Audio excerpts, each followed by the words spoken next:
Bonjour et bienvenue dans Atra le projecteur, le podcast où chaque invité nous partage son film préféré. Vous pouvez bien sûr retrouver ce podcast dans toutes les plateformes d'écoute, que ce soit Spotify, Deezer, Apple Podcasts, SoundCloud et même YouTube. Je suis encore et toujours Ciné-Touga et aujourd'hui je serai accompagné d'une personne particulière qui est un peu dans le milieu, un petit peu de l'art du cinéma, un petit peu ou un peu dans l'art de l'acting. Il s'agit d'une autre que de Elena Setiamar. Comment vas-tu ? Ça va, merci, et toi ? Mais ça va extrêmement bien aujourd'hui dans cette chaleur Oui. insupportable. Il fait chaud, hein. Il va faire chaud ce week-end aussi. Ça va. Pour la fête de la musique, là. Voilà, exactement. On tourne pendant le week-end de la fête de la musique. Et autant vous dire qu'on a un peu chaud. En tout cas, est-ce que tu peux d'abord te présenter pour ceux et celles qui ne te connaîtraient pas ? Oui, je m'appelle Elena, Elena Setiamar sur Instagram. Je suis graphiste et comédienne. Je suis graphiste, j'ai fait d'abord des études de com et ensuite je me suis spécialisée dans tout ce qui est direction artistique, graphisme. Et je suis encore plus spécialisée dans la création d'affiches. Mais Elena Setiamar, c'est plus... j'ai décidé aujourd'hui de me spécialiser vraiment dans l'acting, parce que j'ai 2 pages, donc Elena Setiamar et Poster by Elena. J'ai décidé de vraiment séparer les 2 activités. Et donc, Elena Setiamar, je mets en avant l'acting cinéma, l'acting aussi sur le théâtre, sur scène, et l'improvisation. Voilà, et en ce moment, je suis dans une école... de cinéma, d'acting aussi, et j'ai cours 3 fois par semaine, et je fais aussi des petits projets de court-métrage, tout ça, et à côté, évidemment, je suis aussi graphiste. Donc j'ai vraiment cette double vie, cette double passion. Double passion pour double plus d'efforts. Ouais, beaucoup de travail. Beaucoup de travail, hein. On sent que l'agenda est très rempli. Oui. Donc j'ai réussi un petit peu à m'immiscer dans cet agenda qui a l'air quand même très, très compliqué et très... Mais t'inquiète, j'ai rempli. du temps pour toi, il n'y a aucun souci, ça me fait plaisir. Voilà, ça fait plaisir. Toujours du temps pour Touga, j'aime beaucoup. Oui. En tout cas, mais là, on perd pas de temps. Moi, je Oui. veux... J'ai essayé d'aller droit au but. Hein. On essaie de droit au but, mais c'est très bien dit. En tout cas, est-ce que tu peux me dire quel est ton film préféré ? Alors, c'est La La Land. Non. Alors, il faut savoir quelque chose. La La Land, on l'a déjà fait. Oui. Déjà fait dans le 2e épisode du podcast avec série film. Autant vous dire que ça date un petit peu, puisque ça date littéralement d'il y a 1 an. Et oui, c'est la première fois, c'est une exception, c'est moi qui instaure mes règles. Hein, voilà, personne. T'es le boss. C'est moi le boss. Et je me dis, pour les 1 an, on va faire un revival, on va refaire un épisode sur La La Land.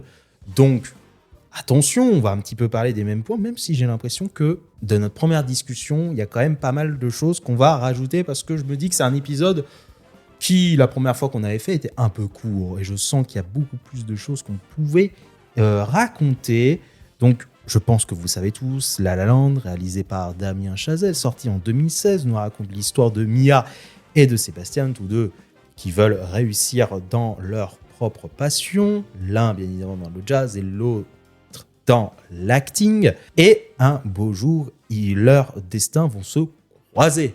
Et je ne vais pas en dire plus pour cet résumé. Allez voir déjà ce film. C'est déjà une bonne chose à dire. Je pense que tout le monde l'a vu. Je pense aussi que pas mal de gens l'ont vu, mais je préfère quand même le dire pour les certains auditeurs qui sont un peu à l'ouest. Allez voir le film.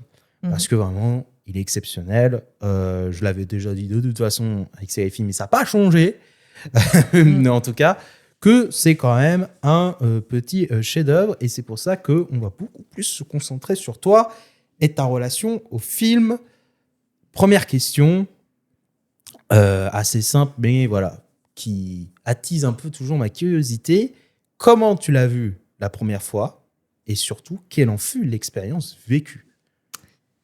Waouh! Alors, je l'ai vu aux États-Unis. Déjà, je suis franco-américaine, donc je vais une fois par an aux États-Unis. Voilà, déjà. C'est un premier point. Et donc, je l'ai vu avec ma famille. Je crois que j'étais avec mes parents et le film était sorti. Et du coup, on a vu dans un cinéma américain où il y a les beaux fauteuils confortables, tout ça. Ouais, je vois. Et je crois que je n'avais même pas vu la bande-annonce, je crois. Donc on a vu l'affiche, déjà l'affiche, vu que c'est vraiment mon truc, créatrice d'affiche, l'affiche m'avait attirée. Nous avait tous attirés, et donc on a été voir le film. Qu'est-ce qui t'a marqué sur cette affiche, justement qu'est-ce qui a été l'impact de cette affiche qui te fait dire « Ok, je vais voir le film ». Souvent, l'affiche, ce qui attire, c'est les têtes d'affiche, les acteurs, déjà, c'est un premier point. Avec Emma Stone.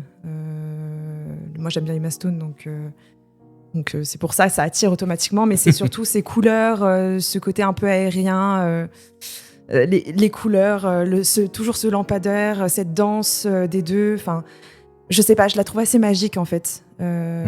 Et surtout qu'avec ma famille, mes parents et moi, on adore la comédie musicale et on savait que c'était une comédie musicale, donc c'est ça qui nous a attirés aussi. Mais voilà, il y a tout. Il y a un côté rêve aussi dans ce. Ok, c'est le rêve un peu. En voyant cette affiche, tu te dis ok, là, on va être plongé dans un petit rêve. Go le voir. Oui. En plus, tu as tous ces petits éléments, voilà, comédie romantique. Tu te dis ok, ça va. Oui, voilà. Alors, je suis pas de base très romantique, mais là, à ce moment-là, c'était juste parce que ça traitait du cinéma, ça traitait. Je savais le résumé à peu près du film. Je sais que j'avais pas vraiment vu la bande-annonce, mais déjà le pitch du film m'intéressait. Le fait que c'était une comédie musicale, le fait que ça traite d'un parcours des deux artistes, parce qu'ils sont tous les deux artistes. L'un la musique et l'autre l'acting, et c'est pour ça que ça me touchait. Mais sinon, si on a été en famille, voilà. Et quand je suis sortie du film, je me suis dit waouh. En fait, ça m'a quand même touchée, quoi. À ce moment-là, en fait, déjà, je voulais être actrice depuis toute petite, mais à ce moment-là, je crois que j'étais encore en études de com, je me rappelle même plus. Tu m'as dit, attends, il est sorti, oui, en 2016. 2016, oui. Je sais même plus où j'étais. J'ai la flemme de faire un calcul, mais c'est juste que je sais qu'à ce moment-là, j'étais pas. Je crois que je faisais du théâtre en amateur, mais au fond de moi, ça m'avait réveillé quelque chose, ça avait réveillé quelque chose en moi, quoi. Ça t'a réveillé un peu cette flamme, un peu cachée, oui. où tu te dis, après avoir vu le film, je dis, je vais être actrice, définitivement, de facto. Quand même pas, mais il m'avait touchée parce qu'il y a un happy ending sans avoir un happy ending. Et je sais pas s'il faut spoiler dans ce podcast. On avait déjà spoilé lors du dernier La La Land, donc je pense que les gens savent très bien la fin. Voilà. On spoil. Attention. Alors par contre, comme d'habitude, quand il y a un spoil, j'arrive et je mets toujours un petit alerte spoiler. Mais normalement, tout le monde l'a vu. Voilà. Normalement, mais tu peux spoiler. Ok, ça marche.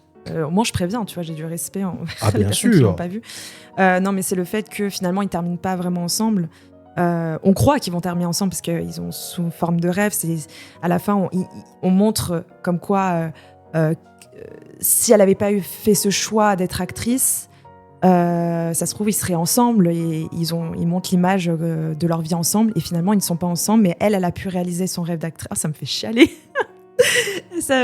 Elle a pu réaliser son rêve d'actrice et lui, il a pu réaliser son rêve de musicien. Et ils sont heureux comme ça, mais ça a un crève-cœur aussi parce que ça reste une histoire d'amour qui est cassée finalement. Mais une histoire d'amour pour leur passion. Et c'est pour ça que ça me touche parce que y a des sacrifices dans l'art aussi.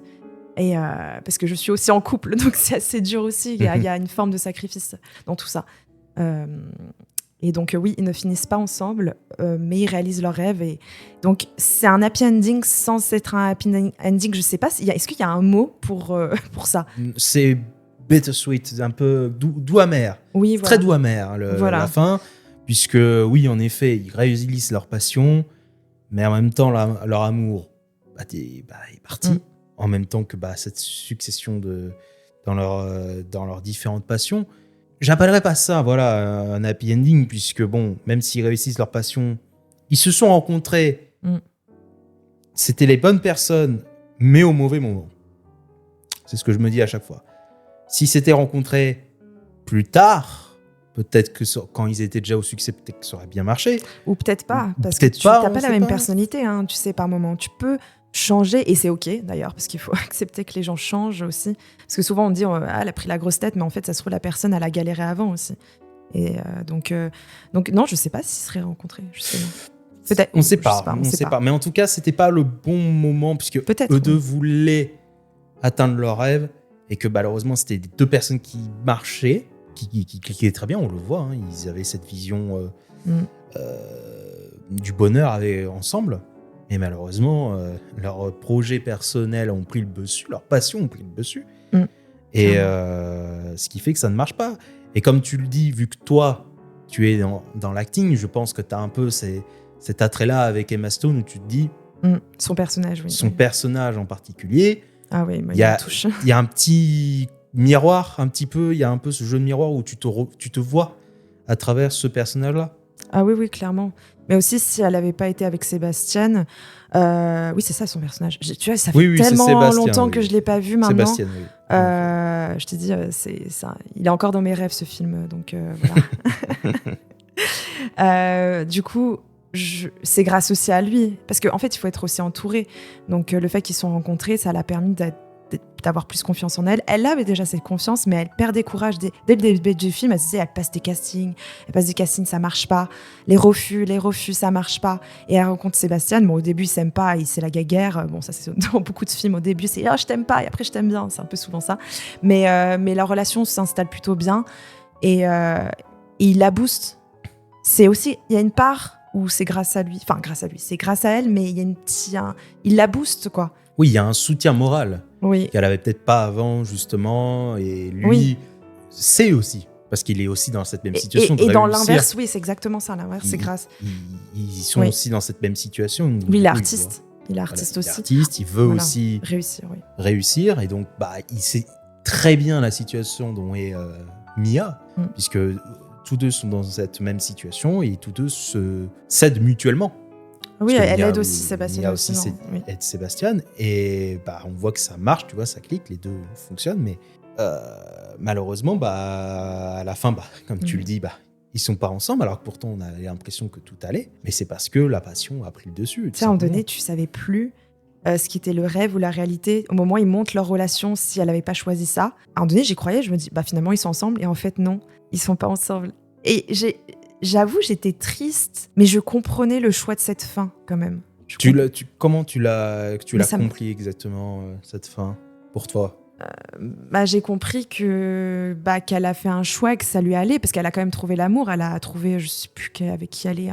Ils le mettent pas en avant. C'est un gars, mais on n'a pas de nom. On sait pas vraiment qui c'est. Je crois que c'est un acteur. Je sais plus. Mais bon, voilà, il n'a pas d'importance aux yeux du spectateur, mais il a de l'importance pour elle, j'en suis sûre. Du coup, il s'arrête à cette fin, elle s'arrête avec son mari, je suppose, son mari. Elle a même un enfant. Elle a même un enfant qu'elle laisse, qu'elle laisse à sa nounou. Elle a une babysitter, oui. Ouais. Donc, et il passe devant ce club de jazz, et c'est là où elle voit Sébastien jouer. C'est là où ils font la projection s'ils avaient été ensemble. Et ils reviennent ensuite, comme quoi la réalité, c'est que non, ils sont pas ensemble. Lui, il réalise son rêve d'être dans le jazz club et elle être actrice. Et ils se regardent, et cette fin, en fait, là actuellement j'ai les poils hérissés en pensant à cette fin, parce que ils se regardent, ils sourient. C'est que comme si ils acceptent qu'ils sont plus ensemble. Ils acceptent cette vie, en tout cas. Clairement, le regard de fin, il n'y a pas de parole, parce que par moments, dans le cinéma, les acteurs ne sont pas obligés de parler. Ils peuvent aussi se regarder, et tu comprends tout à travers leur regard. Et voilà. Et je voulais ajouter un truc avant que j'oublie. Il y a un monologue qui est connu, que j'avais joué sur Instagram, que j'aimerais bien refaire, parce que je l'avais un petit peu raté. J'ai plus d'expérience aujourd'hui, et j'aimerais bien le refaire. C'est quand elle dit « I'm not good enough ». Et je l'avais joué en anglais. Et à ce moment-là, c'est grâce à Sébastien qu'elle est allée à ce casting en question. Et ce monologue est fait par plusieurs comédiennes qui veulent être comédiennes. Il est même retranscrit, il est partout sur les réseaux sociaux. Et ce monologue est assez important, il me bouleverse. Elle dit « mais je suis pas assez douée. Voilà, à chaque fois, on me prend pas au sérieux quand je passe un casting, parce que les directeurs de casting mangent un sandwich, on s'en fiche de ce que je fais. » Et après, il lui dit « mais t'as un bébé, en fait. T'as un bébé, et là, t'as un casting, tu vas y aller, en fait. » Et c'est grâce à lui, du coup, il y a une part, oui, je le dis, il y a une part où heureusement qu'elle l'a rencontré au final. Oui, elle a eu ce soutien-là. Il y a une sorte de destin, quoi. Oui. C'est un destin, ouais, c'est ça. C'est un destin, en tout cas, de deux personnes qui sont au même stade et qui ont un même but de réussir dans leur passion. Ils sont honnêtes l'un envers l'autre. Et là, si je prends le parti de Sébastien, ça va aussi pour réaliser son rêve d'être musicien. C'est qu'à un moment donné, effectivement, il joue avec ce groupe qui n'est pas du tout son style. Et elle lui dit, mais pourquoi tu fais ça? C'est pas ton truc. Il s'engueule d'ailleurs. Elle lui ment pas. Elle lui dit, mais c'est pas ce que tu veux faire. C'est pas toi. Ce groupe-là en question. Après, moi, en tant que spectatrice, perso, j'aimais bien le groupe. Je trouve que ça... il faisait de la bonne musique. Moi, j'aimais bien. J'aimais bien. Moi, en tant que je dansais comme ça, j'aimais bien. Mais je sais que Sébastien, c'était pas son truc. Lui, il est dans le pur. Oui. Et lui, il aime pas trop tout ce qui est nouveauté. La joue, lui, il est dans le jazz pur qu'on connaît, classique. Oui, que là, il y avait un peu d'électronique. Voilà, il y avait de l'électro. Moi, j'adore. Oui. Mais moi, j'aimais bien ce qu'il faisait. Ouais, mais ça se voyait qu'il était pas heureux. En plus, il disait qu'il était habillé en mode ridicule et tout. Il était en costard. Non, tu sais, il avait un espèce de bombers doré, je crois. Oui, ok. Et lui, pour lui, c'était ridicule de faire ça. C'était pour l'album, ça. C'était pour C'était quand il faisait l'enregistrement de l'album, mais je sais plus s'il faisait ça pour les tournées. Oui. Je sais plus comment ils étaient en tournée. Mais je vois ça. Après, pour lui, c'était une opportunité. C'était rémunéré, producteur, tout ça, production. Mais c'est pas à quoi il aspirait, quoi. C'était pas ce qu'il voulait. Mais c'est ça on est toujours dans un entre-deux dans la vie. C'est que, est-ce que tu veux faire quelque chose que t'aimes, mais du coup, tu seras moins rémunéré, tu vas galérer beaucoup, t'acharner, ou soit tu vas aller vers la facilité et prendre ce que t'as. En fait, moi, souvent, dans la vie, je suis dans un entre-deux. Est-ce que je vais me poser dans un CDI, ou soit je vais aller dans le danger, dans l'acting. Là, je suis dans un côté entre-deux encore, quoi. Et c'est dur. Et Mia, c'est pour ça d'ailleurs, elle travaille dans un café. Hein. Oui. Elle travaille dans un café parce qu'il faut bien qu'elle se nourrisse, il faut bien qu'elle paye son loyer. Voilà. Et en plus, ça s'inverse d'ailleurs les rôles. C'est qu'au début, elle est serveuse, elle accueille une actrice. Et après, ça s'inverse. C'est que c'est elle qui est actrice. La boucle est bouclée. Voilà. Ouais, il y a une boucle qui est intéressante et tout.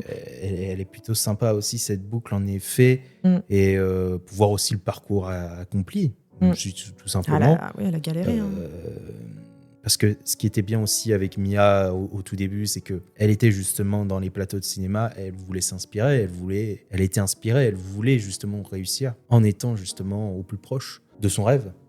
Pour avoir cette motivation-là de continuer. Et à la fin, elle redonne ça en quelque sorte. Elle se dit, voilà, je prends le café là et peut-être que je peux inspirer les prochaines actrices. Oui. Et dit, lâche pas. C'est un métier dur. Il faut vraiment vouloir faire ça. C'est vraiment du boulot, quoi.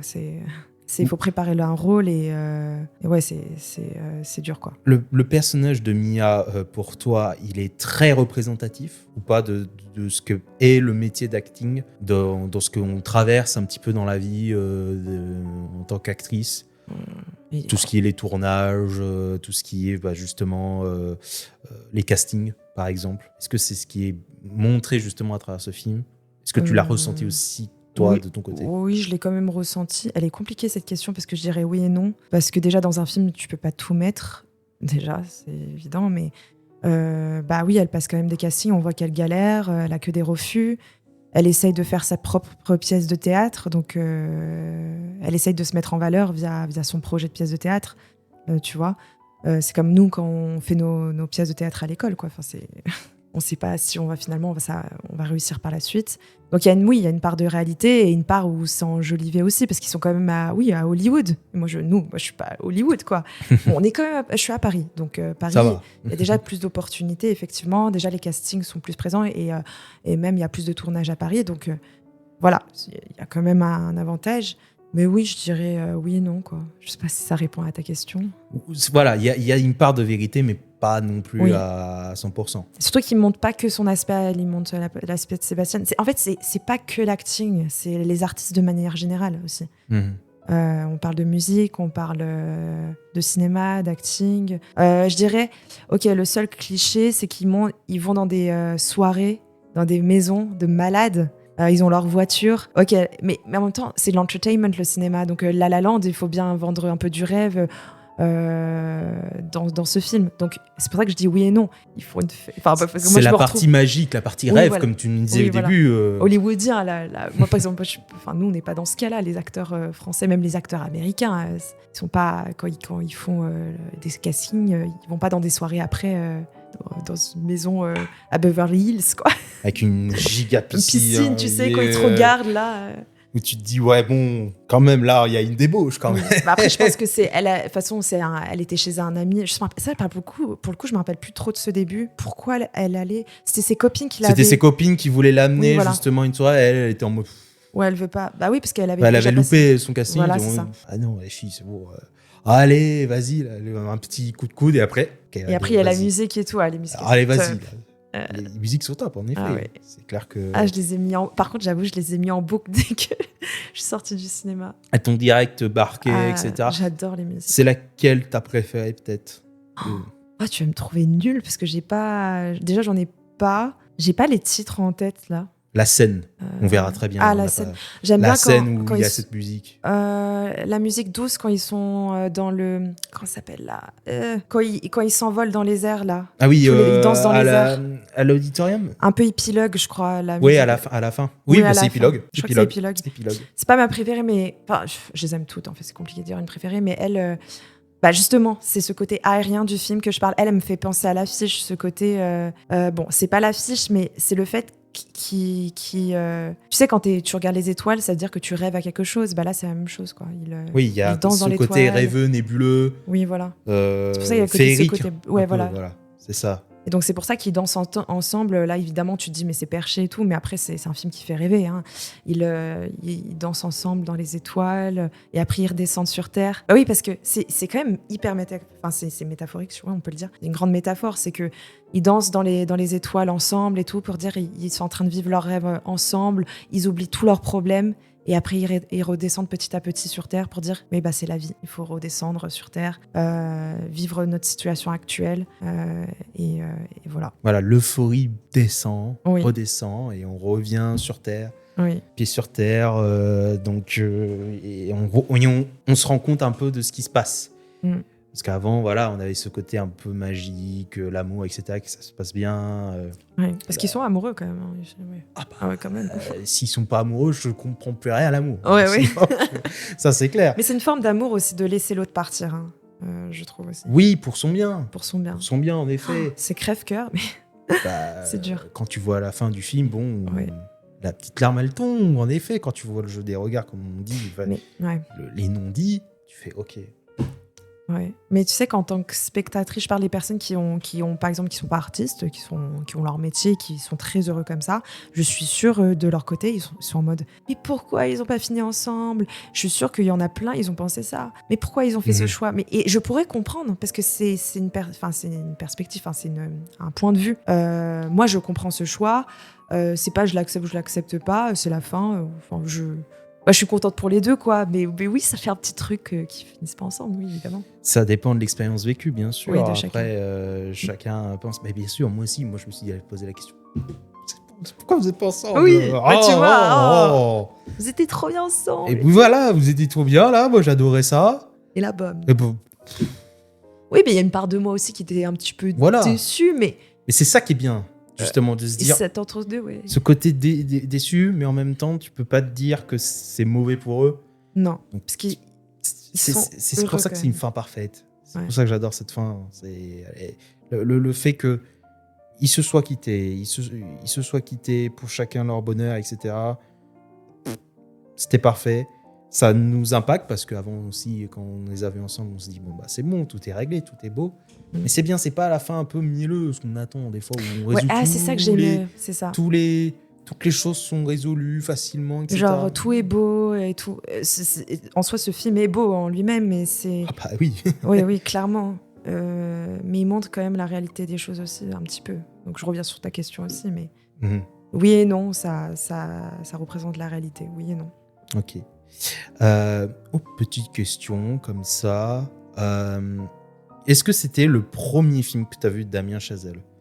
Ou est-ce que tu en avais vu, ou est-ce que tu avais vu avant Whiplash ou je crois que c'est le premier, oui, je crois. Je crois que c'est le premier, oui. C'était le premier, et après tu t'es dit, en voyant ce film, est-ce que tu t'es dit instinctivement, je vais voir ses autres films. Qu'est-ce qu'il a fait avant ? En soi, non, en vrai pas. Non, t'en as eu en mode... Je suis pas... Mais du coup, là, tu me donnes envie. Grâce à toi. Il en a fait 4. Oui, oui. Il en a fait 4 des films, donc ça va, c'est pas non plus. C'est vrai que je n'ai pas une culture comme vous, comme tout l'Instaciné, là. Une énorme Je culture dirais pas non en plus j'ai cinéma. une gigantesque culture, mais. Non. Les 4, c'est. Les 4, c'est Whiplash, La La Land, First Man et Babylone. Ah bah tu sais quoi, j'ai vu qu'elle La Land. Tu vas me tuer, mais désolé les gens. Non. Bah, c'est bien Babylone, parce que je veux grave le voir. Chaque fois, je dis, il faut que je le vois. Il me donne grave. Et surtout, j'aime bien Margot Robbie, donc. c'est un bon point. Mais moi, j'adorais Babylone. Je sais qu'il est Ouais. critiqué un petit peu. Ah, moi, je trouve qu'il est. Certains moi, il le me donne critiquent, envie, mais Je moi, peux je surkiffe de toute façon ce film, comme Whiplash, qui est un de mes films préférés Mm. de tous les temps, et La La Land est Ah bah, pas tu loin sais quoi, derrière. Je vais aller. Et Babylone est très bien. Oui. Il est très bien. Il y a que First Man que je dirais que bon, là j'ai rempli. Et il a un peu rien à voir avec les 3 autres. C'est un peu une trilogie officieuse. Whiplash, La La Land et Ça n'a Babylone. rien à voir en termes de.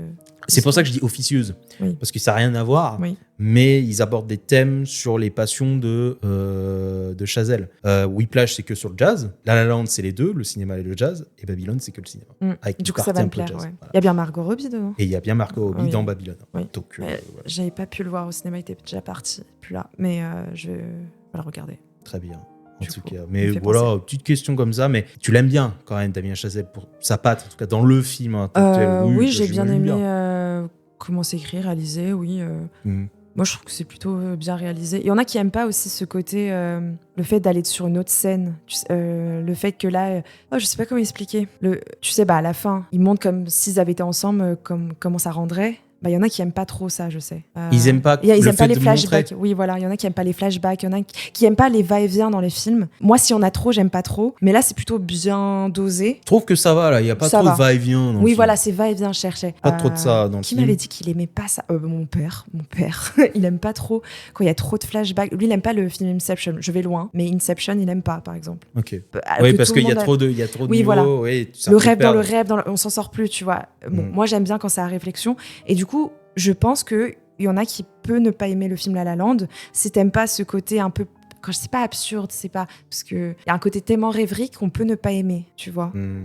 Parce qu'en fait, le cinéma, ça reste subjectif, donc on peut ne pas aimer. Je sais plus qui m'avait dit qu'elle avait pas aimé, c'est une créatrice de contenu, elle aimait pas La La Land. Je crois que c'est Ça juste une arrive. pause de ciné. Voilà, je fais Ça sa petite arrive. pub. Bon, ça Elle arrive, aime hein. pas, je crois qu'elle m'a dit elle aime pas. Et Ça. j'ai dit c'est pas grave quoi, c'est C'est comme ça. je pourrais comprendre aussi. C'est parce que comme le ça, mais après, il y aura peut-être une armée de fans qui vont arriver devant chez elle, on ne sait pas, mais Tu mais dois aimer ce film. tu dois aimer ce film tout de suite. T'es une secte qui arrive chez toi, tu dois aimer ce film. C'est ça. Mais non, après, chacun ses avis, bien sûr.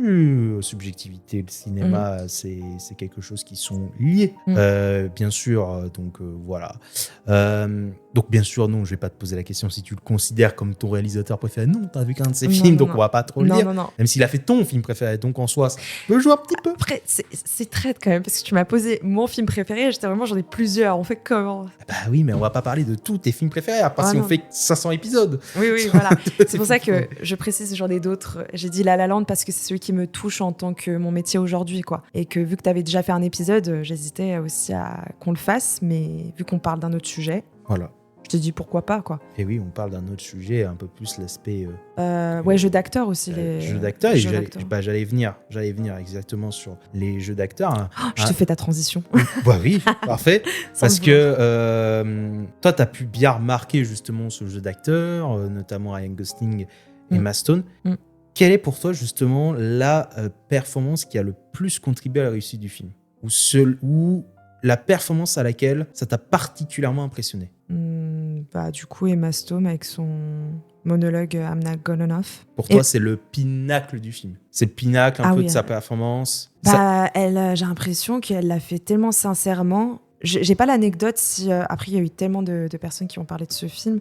J'ai pas suivi les documentaires. Est-ce qu'elle l'a fait en plusieurs fois ou est-ce qu'elle l'a fait en une fois? Ça, je sais son pas. monologue. Ça, je sais pas. Mais moi, elle m'a tellement touchée. Et en fait, ce qu'elle dit m'a tellement bouleversée. Elle me dit mais c'est tellement ça quoi. C'est tellement dur de passer des castings qu'elle laisse tomber. Elle a tellement de refus et moi aussi j'ai tellement de refus l'actrice, du coup Emma Stone qui fait Mia, m'a bouleversée. Ça t'a impacté directement? Oui, ça m'a impacté clairement. Ouais. C'est un peu une source Et même d'inspiration un petit peu? Oui, le oui. personnage de Mia en tant que tel est une source d'inspiration pour toi, dans le métier que tu fais, un petit peu. Oui, son histoire, plus son parcours de galère, pas ce qu'elle devient. Parce que oui, en fait, tu peux être comédien et pas forcément être connu, tu vois. Tu peux vivre de ce métier sans être connu. Parce qu'on pense comédien, on pense tapis rouge, on pense gloire, tu vois. Alors que pas forcément, quoi. Tu fais t'es comédien ou comédienne pour l'amour du métier, pour incarner quelque chose, travailler un rôle, travailler tes textes, travailler avec ton partenaire. C'est pas uniquement le tapis rouge. Parce qu'il y en a qui font que pour ça, hein. J'en connais. Il y en a qui font Bien sûr, que pour la vue, le like. Après, s'ils sont heureux et s'ils veulent faire ça, ok. Mais moi, c'est le fait de... Toi, il y a plus que ça, quoi. Oui. Il y a un vrai amour de l'acting derrière. Oui, de travailler un rôle et d'aller jusqu'au bout, incarner différentes émotions, passer par différentes émotions, incarner différentes personnalités qui sont pas toi. Et évidemment, on va parler aussi du rôle-emploi dans le monde du cinéma casting. C'est que c'est comme ça, c'est qu'on va t'attribuer une personnalité automatiquement par rapport à ton physique. Par exemple, moi, je suis brune aux yeux bleus. On pourrait très bien me mettre la rôle d'une gentille, je sais pas. Alors qu'en général, dans les cours, on me donne le rôle très caractériel parce que j'ai un caractère et du coup, on va me mettre dans ça plutôt que la rôle. Moi, j'adore faire les méchants, par exemple. Ah, j'adore. Moi, je voudrais pas, mais vraiment, je crois que j'irais plus dans les rôles de méchants plutôt que dans le rôle principal d'un film. Après, évidemment, j'ai le rôle principal d'un film, je vais pas dire non. Excuse-moi, je vais pas prendre le rôle parce que non. Et surtout que c'est les directeurs de casting qui te guident par rapport à ça. Si par exemple, je suis parfaite pour le rôle, évidemment, je vais dire oui, tu vois. Et défendre aussi ce que je vais faire parce que par moment, il y a le choix de ton personnage aussi. Enfin, ton personnage a une évolution dans un film ou dans une pièce de théâtre dans un film, pièce de théâtre, il a une évolution et par moment, cette évolution, tu peux ne pas être d'accord. Toi, par exemple, moi, Elena, je peux ne pas être d'accord avec mon personnage. Mais même si t'es pas d'accord, il faut que tu le défendes. Il faut que tu arrives à l'aimer. Et ce qui est le plus dur, je dirais, c'est par exemple les séries où il y a des séries qui mettent en avant un meurtrier ou un meurtrière, où c'est une espèce de... Oui, voilà. Et moi, je dis chapeau aux acteurs qui doivent incarner un meurtrier ou un psychopathe. Et il faut réussir à limite aimer son personnage, quoi, à le défendre pour bien l'incarner. Et ça, c'est dur.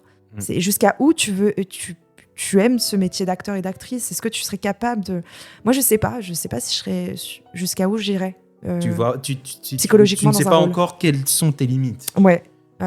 Que ça soit même au niveau du corps, parce que ça on en parle, au niveau du corps, au niveau de incarner un personnage. Il y en a, il y a des profs, ils aiment pas le mot personnage parce qu'ils trouvent que ça fait un peu faux, tu vois. Mais non, incarner quelqu'un, incarner une personnalité, incarner un rôle. On va dire plutôt incarner un rôle. Mais voilà. Mais quoi qu'il arrive, en vrai, déjà, je suis loin de ça parce que déjà, incarner quelque chose, c'est pas mal. Même, il y en a qui se plaignent d'avoir 2 lignes, mais déjà, avoir deux lignes dans un film, c'est pas mal, quoi. Parce que c'est tellement prisé, le monde du casting, enfin, le monde du cinéma. Tu l'as vécu, c'est assez fermé. Oui, c'est fermé. Après, il y a des rôles pour tout le monde en soi, parce qu'il n'y a pas que... aujourd'hui, on est un peu plus ouvert, je dirais, dans les différents physiques, et on cherche tout type de profil. Petit, grand, plus enrobé, très mince. Maintenant, c'est déjà un peu plus ouvert qu'avant, je trouve. On va, comme on dit, on avance doucement, mais sûrement. Donc, il y a, par exemple, dans des séries, j'ai vu des annonces où on cherchait des gens qui ont des imperfections pour des rôles, des imperfections ou une voix particulière. Il y aura des rôles pour tout le monde, en fait. Mais il faut juste trouver les bons castings et être pris, passer casting. Après, il y a la figuration aussi. Après, en général, les comédiens qui commencent font beaucoup de figuration. J'ai fait de la figuration, évidemment. En général, on ne met pas sur le CV, mais bon... parce que on veut pas mettre ça en figuration, c'est un peu le béaba. Oui, t'es une plante verte derrière. Mais c'est souvent pour les cachets qu'on fait de la figuration. Mais moi, il y en a qui aiment pas faire de la figuration, mais moi j'aime bien parce que j'adore l'univers du tournage. J'adore voir les gens travailler. Enfin, ça fait un peu acharné, tu sais, les gens travaillent. Non, l'équipe technique qui travaille. T'aimes bien cette émulation? Ah ouais, j'adore il y en a qui aiment pas patienter sur un plateau de tournage. Moi, ça me dérange pas. Et peut-être, j'en ai peut-être pas assez fait. J'ai fait plus de théâtre aussi. Mais l'univers du tournage, l'univers du théâtre. Hier, j'ai joué, par exemple, le son d'une nuit d'été à Paris. Du coup, j'aimais trop ce côté coulisses, préparation, costume, mettre le décor en place, faire...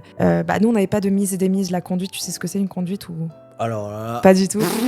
La conduite, c'est quand il y a une scène et en gros, il y a une scène qui se passe et il faut changer le décor. Et t'as toujours quelqu'un qui va prendre cette chaise pour changer de décor, cette table pour changer de décor. Mais là, on n'en avait pas parce qu'on est dans la forêt, il n'y a que des fougères pour le songe d'une nuitée, donc ça va. Mais j'aime bien ce côté-là, c'est qu'on travaille en équipe.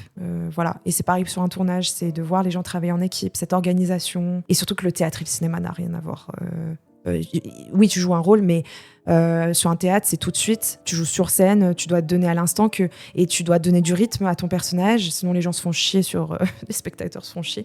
Je suis un peu peut-être vulgaire, je sais pas, mais voilà, il faut dire ce qui est. Non, mais oui, c'est la façon dont on voit les choses, parce que les gens pensent que le métier d'acting est assez unidimensionnel, alors qu'en vrai, il a beaucoup de variantes en fonction grave de la chose que vous faites. Donc, soit pour des films, ou soit pour du théâtre, on est d'accord que c'est rien à voir. On a différentes façons. Le théâtre, c'est quoi ? C'est plus un marathon, de garder le rythme assez longtemps soutenu, parce que ça reste longtemps. Alors ça dépend du thème que tu fais. Enfin, si c'est une comédie dramatique, c'est pas le.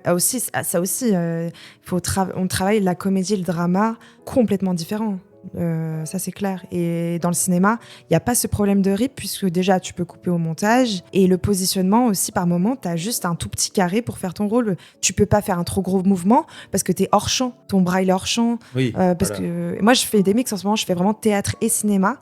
Un jour j'ai théâtre, un jour j'ai cinéma, et quand j'étais en cinéma, voilà, t'es pas obligé de parler si fort, tu clignes des yeux, ça se voit direct, que quand t'es dans un théâtre, ça se voit pas forcément, quoi. Qu'est-ce que tu préfères plus, l'acting plus dans les films ou le théâtre ? Qu'est-ce qui a la plus grande émulation pour C'est toi ? mon problème, c'est que j'arrive pas à choisir. J'ai fait une vidéo sur ça, sur le fait que je suis quelqu'un qui est toujours en dilemme de tout, j'aime tout. Et du coup, j'aime le théâtre comme j'aime le cinéma. Le cinéma pourrait plus on va se le dire, pourrait plus me rapporter financièrement. Voilà, parce que c'est des tarifs fixes, voilà, t'es payé plus facilement que le théâtre, il faut ramener des gens. Donc tu dépends du public. Sauf si, par contre, ça dépend en fait du contrat que tu as. Si tu es programmé dans un théâtre et tu as une production qui produit le théâtre, tu as directement un salaire. Donc ça dépend. Voilà, je connais des comédiens, ils ont directement le salaire, peu importe le nombre d'entrées. Ils sont déjà payés. Mais du coup, j'aime les deux, quoi. J'ai pas le droit de dire aimer les deux. Si, tu peux, bien sûr. Mais alors, si, ok, une différence, ce qui me fait plus stresser, je dirais le théâtre, évidemment. Je tremble un peu plus au théâtre, parce que tu es devant des gens qui te regardent et tout. Oui, voilà, il y a ça aussi. J'ai l'impact des gens qui te regardent. Ah ouais, grave. Est-ce que ça te donne plus de frissons ? Ah oui, clairement, j'ai plus de frissons sur scène. Ah oui. Je suis libre sur scène. Et la caméra, c'est plus, on va se concentrer sur un sentiment, une émotion. Et c'est plus l'aspect technique qui est intéressant. J'apprends plus peut-être. J'apprends plus en termes techniques. Je sais pas si c'est... Oui, le placement, où te placer. Comment tu te places, comment tu vois les gens, etc. Comment t'es dirigé et tout. Comment t'es dirigé, voilà. Le frisson, ouais. C'est aussi un peu intéressant. Donc voilà, il y a quand même des similitudes, mais quand même pas mal de différences. Et t'en fais plus au théâtre, tu dois donner beaucoup plus au niveau expression, émotion. C'est-à-dire que le visage doit être beaucoup plus expressif qu'au cinéma. Au cinéma, il faut faire un peu moins, évidemment. Mais il vaut mieux être plus réel dans le cinéma, entre guillemets, on va dire. Parce qu'au théâtre, t'es un peu plus libre, t'es obligé d'y aller sur l'expression, voilà, de faire des gestes pour que les gens soient attirés. Parce que sinon on te voit pas au fond, parce que les gens du fond, ils se disent faut articuler aussi. Faut qu'on voit. Alors du coup, tu fais des grands gestes, tu parles comme ça. C'est ça, il faut articuler aussi, bien articuler, porter ta voix. On nous apprend à travailler aussi avec le ventre, respirer avec le ventre. Avoir un gros coffre de voix pour que ça prend la voix résonne parfaitement dans la salle. Alors qu'au cinéma, t'as juste le perchiste qui est au-dessus avec le micro. Qui tremble. Qui est juste là. Je soutiens tous les perchistes. Ça doit être un métier qui Moi, je est pas tremble facile. comme une feuille, je pourrais jamais le faire. Ah non, parce que pour avoir vu, c'est clair que... Rien que l'exemple, je me suis dit, je vais prendre cet exemple. Là, j'ai ma perche de micro en face de moi. J'avais déjà fait ce petit test où je le tenais comme ça. Dites-vous bien que c'est déjà c'est assez complexe de le tenir, de tenir bien droit. J'imagine pas perchiste, en plus la taille que c'est le truc. Ouais. Nous, on faisait avec toute l'équipe et tout, et t'as quelqu'un qui faisait le perchiste, il faut pas trembler, quoi.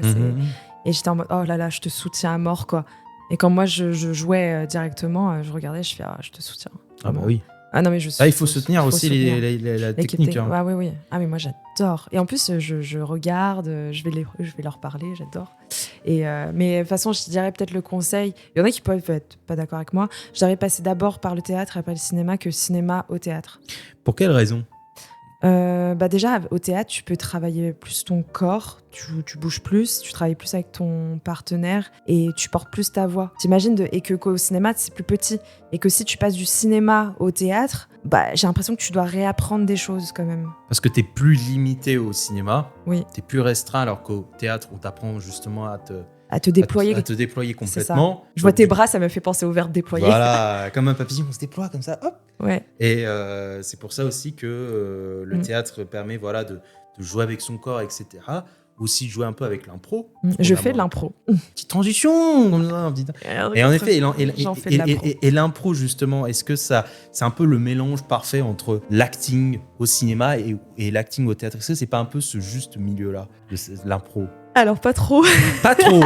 Tu vois, c'est intéressant. C'est intéressant de poser cette question. Pas trop. Pour moi, il y a de l'impro dans le cinéma comme il y a de l'impro dans le théâtre. Tu vois, tu peux improviser si tu loupes une réplique et tout. Mais l'impro, souvent, déjà, t'as pas le temps d'être sincère, quoi. Enfin, par exemple, moi, je fais Donc, t'as différents types d'impro. T'as l'impro... On s'est éloigné de La La Land.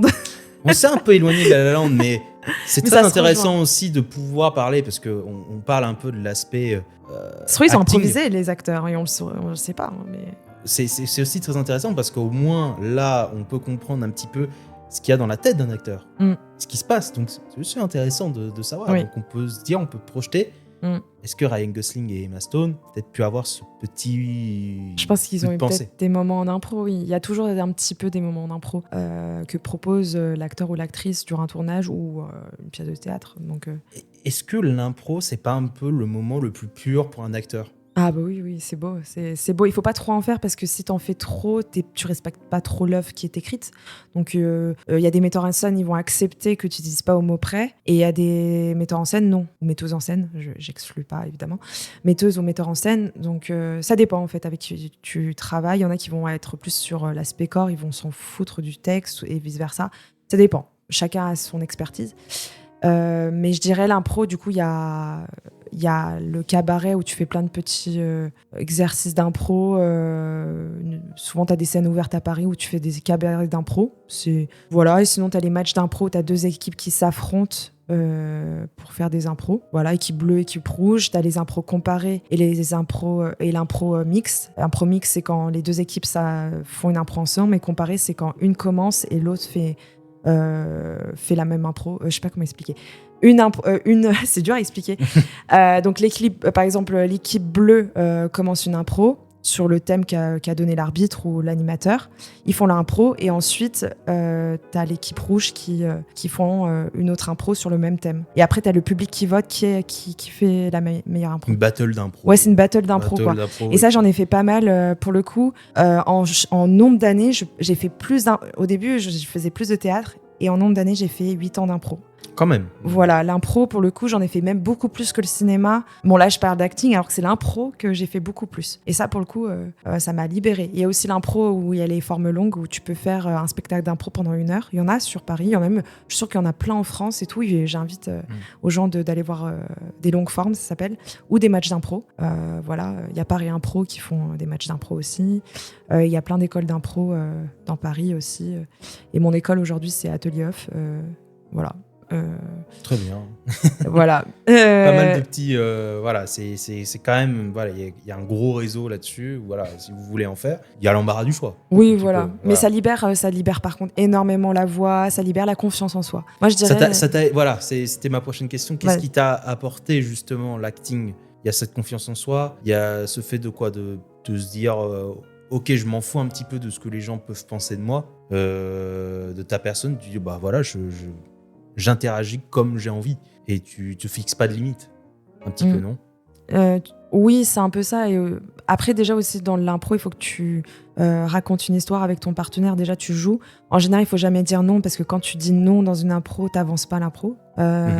Et si vraiment tu veux pas faire ce que la personne te demande de faire, tu dis oui mais dans ce cas-là tu proposes autre chose. Mais l'impro, en fait, au début, quand t'en as jamais fait, c'est dur. En vrai, te lancer comme ça dans l'impro, c'est vraiment dur. Moi, au début, mes premières années, je galérais, j'étais un peu timide, on va dire. Et en fait, après, c'est comme la neige, hein, c'est comme la danse. Au début, t'es pas très bon et après, Tout vient avec l'expérience. Bah, c'est l'expérience. Après, moi, j'ai fait tellement de scènes ouvertes sur Paris, j'ai fait des matchs d'impro qu'au bout d'un moment, oui, le ridicule ne tue pas, quoi. Ah, mais je me suis tapé la honte sur scène. J'ai même fait non, et une autre anecdote, j'ai même fait du stand-up, première partie d'un humoriste, hein, tu vois. Oui.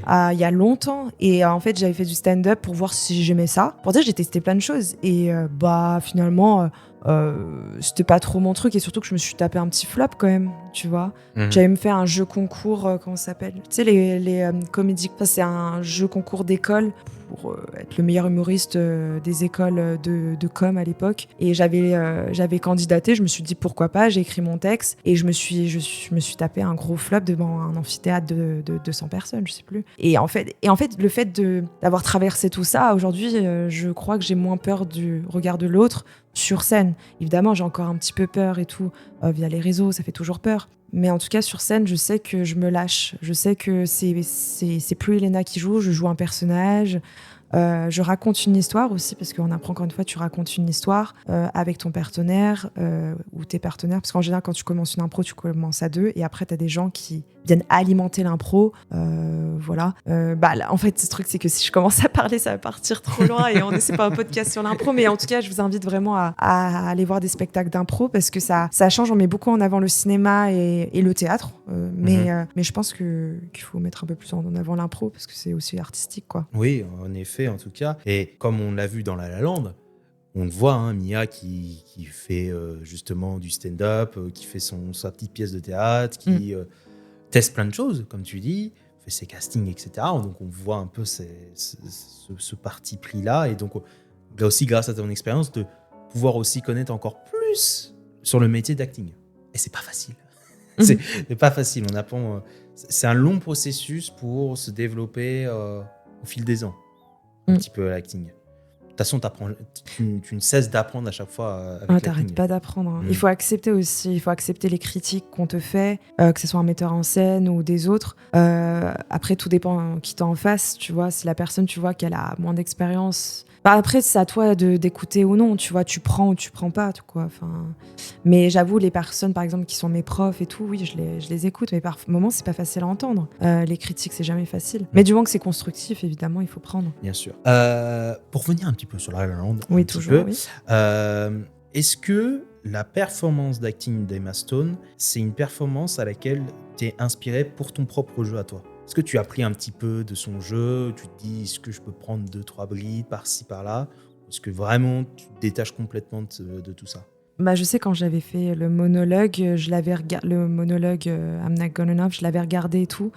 Mais je pense que ça m'avait mal influencé. Parce qu'elle joue tellement bien, mais je pense qu'il faut se détacher des actes. Enfin, j'avais envie de me détacher d'elle et pas faire comme elle, mais faire à ma sauce. Ta sauce à toi, de dire de ne pas être juste une parodie d'elle. Oui, c'est ça. Je suis pas Emma Stone, je suis Elena, je suis une autre personne qui va le faire autrement. Et je pense qu'il faut avoir sa patte, il faut pas trop copier. Tu peux t'inspirer, oui, mais oui, évidemment qu'elle m'inspire et tout. Même plein d'acteurs. J'ai Anna Thaoué, par exemple, que j'adore. Qui m'inspire parce qu'elle peut tout jouer et voilà. Mais sinon j'essaye aussi d'avoir ma propre patte. Par exemple, il y a des rôles qu'on nous donne en classe où il y en a qui vont regarder les acteurs qui l'ont fait. Moi, j'arrête de le faire parce que si je m'en rappelle, je l'aurai en tête, mais je vais plus aller voir parce que je l'avais fait justement pour Emma Stone. J'ai été revoir son monologue et j'avoue, à un moment donné, j'avais commencé à jouer. J'ai l'impression que je le jouais comme elle.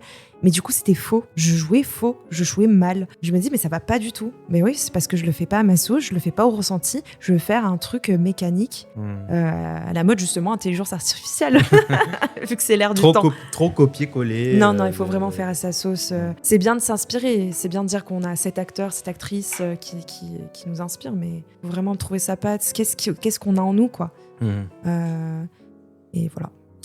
Est-ce que tu considères cette performance-là de Emma Stone dans le film La La Land comme la plus grande performance d'acting que tu aies pu voir dans un film?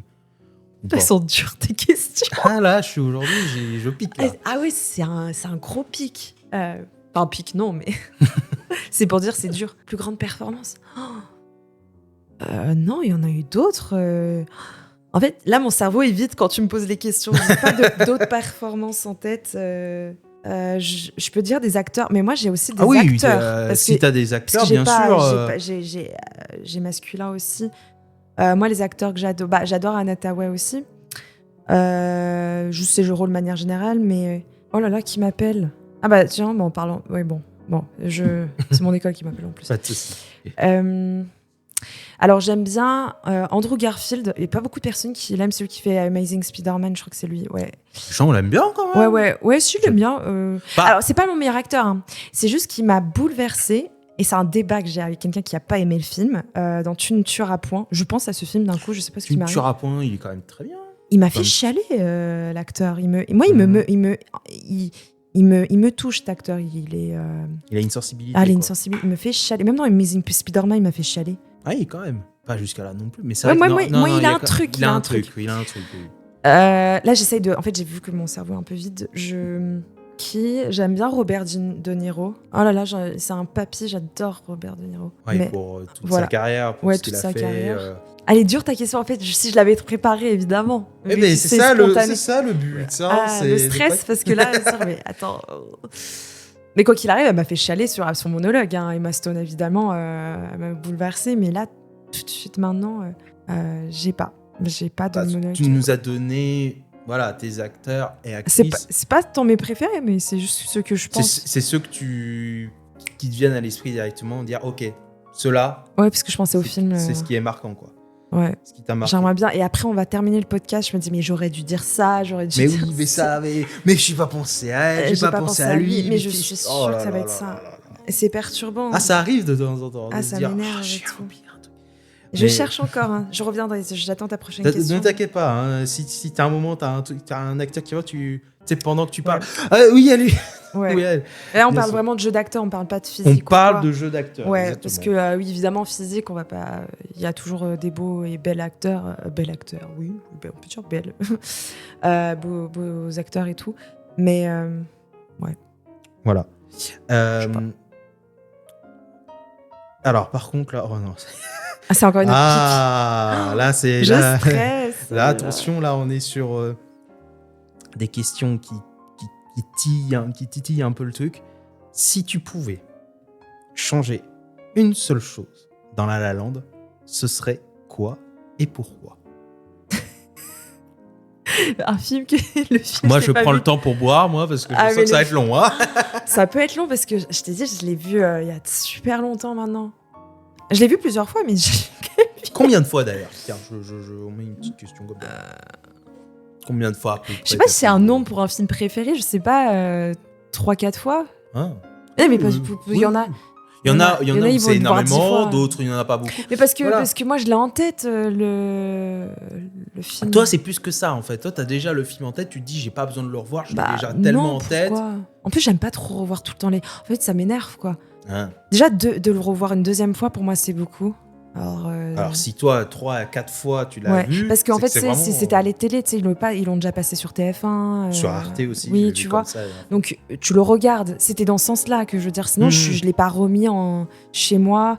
J'aime pas trop. Ça, c'est moi. C'est pas parce que c'est un film que j'ai adoré que je vais le revoir 15 fois, en fait. Ça, c'est intéressant. C'est que, voilà, je n'aime pas ça.